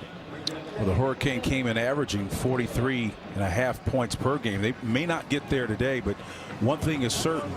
They have the firepower with those 2 great wide receivers and a quarterback, Evans, who's made quality decisions to compete with anybody. I meant to say the timeout was taken to open the third quarter, so they're down to 2. As you see P-Ryan on the play fake. Mayfield keeps it, slides down, shy of the 30-yard line. Just wants to continue to keep the clock ticking and force Montgomery to call a timeout, which he does. Smart decision by sliding, keeping the clock running. Remarkable day for the Texas Tech transfer. He's been absolutely as versatile as any quarterback I've seen this year. He's a consummate leader, again, able to create when he needs to get the ball in his playmaker's hand. He does that, whether they're running backs in a slot alignment or wide. When he needs to take it in himself, he can do it. Does a tremendous job of putting the ball right on the mark to his tight end / Y guy. And then when I need to get it back to my playmakers at the wide out position, he can do that. Shepard and company also helped him along the way, Timmy. And when he needed to, Baker Mayfield showed you I can pull up and still throw a dart.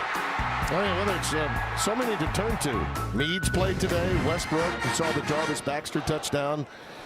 I mean, the receivers targeted off the charts. Yeah, Westbrook especially, had a great day after a couple of drops against Tennessee. And he's a guy that's been around, junior college transfer. He's a father of 2. This is a big third down conversion. Well, that's a false start by Oklahoma. That's 75. Samia that's going to be guilty here. True Samia. Yep, Samia.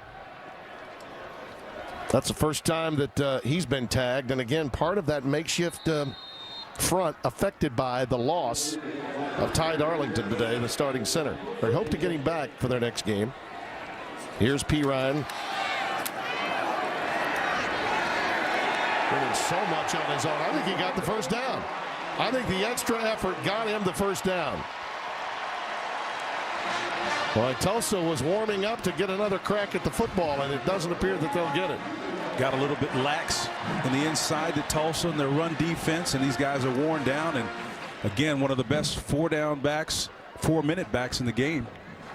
P-Ryan doing a number on the Hurricane back end. I want to thank our spotter today, Brett Bender, statistician Scott Alexander, for a job well done up here in the booth. Our entire crew, producer Mike Helling, Doug Freeman, our director. Getting our FS1 day started in college football as P. Ryan sets sail again. Inside the 50 to the 48. Associate Director Max Lanois, who gives us the best folders in sports every week. They're elite, the top best shelf stuff, man. Information folder on top of information folder. I love last week's, the double rainbow all the way. Nothing better than Max Lanois' great folders. 1st and 10. P. Ryan. Very entertaining game, and one that I think Oklahoma's glad to have in their rearview mirror, because Philip Montgomery's team came with everything they had, still fighting to get the ball back. But this was a dangerous game for Bob Stoops' club. Very dangerous. And he acknowledged as much. Again, we talk about the college game being very much a coach's game. And so when you bring that intellectual property that's been so successful as Baylor has, winners of 3 of the last 4, admittedly, you got to be concerned about what you may be facing.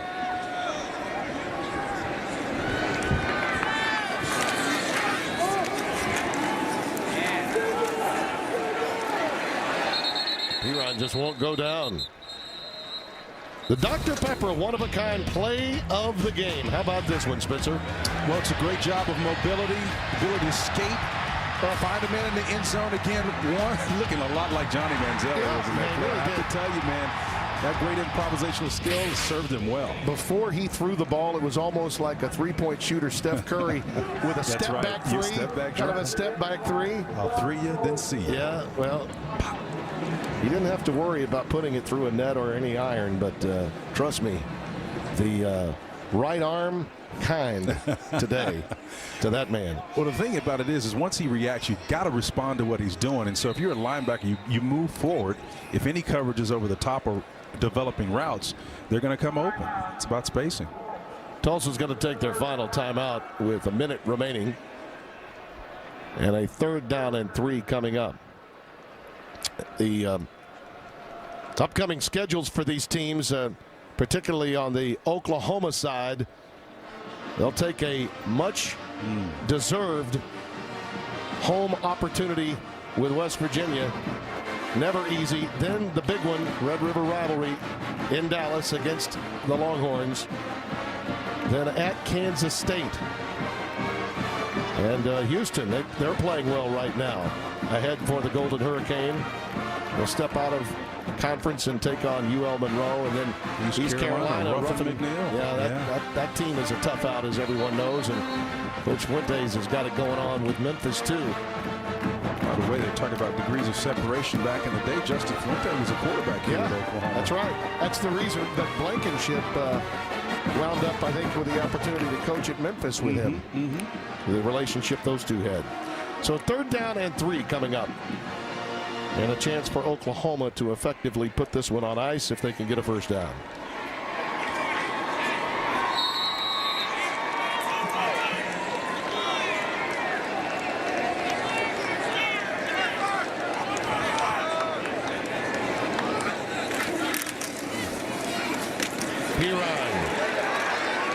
Looks like he's got it. That should do it.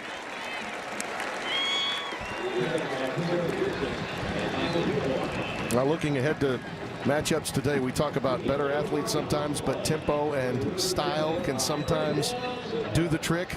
It sure I have a can. couple of examples of that in big games in college football coming up later this afternoon and tonight. Yeah, that Ole Miss Alabama game is going to be one, and I've got Alabama on upset alert in that one. But back to our game, Timmy, there's a lot you're going to be able to take away if you're Oklahoma or Tulsa in this game. But Matt Linscott, I guarantee you I'd take him to play for me anywhere in the nation. He is a baller. He reminds me a little of a smaller version of Scooby Wright, that kid. That's a good point. Active. Another capacity crowd, another sellout here at Memorial Stadium.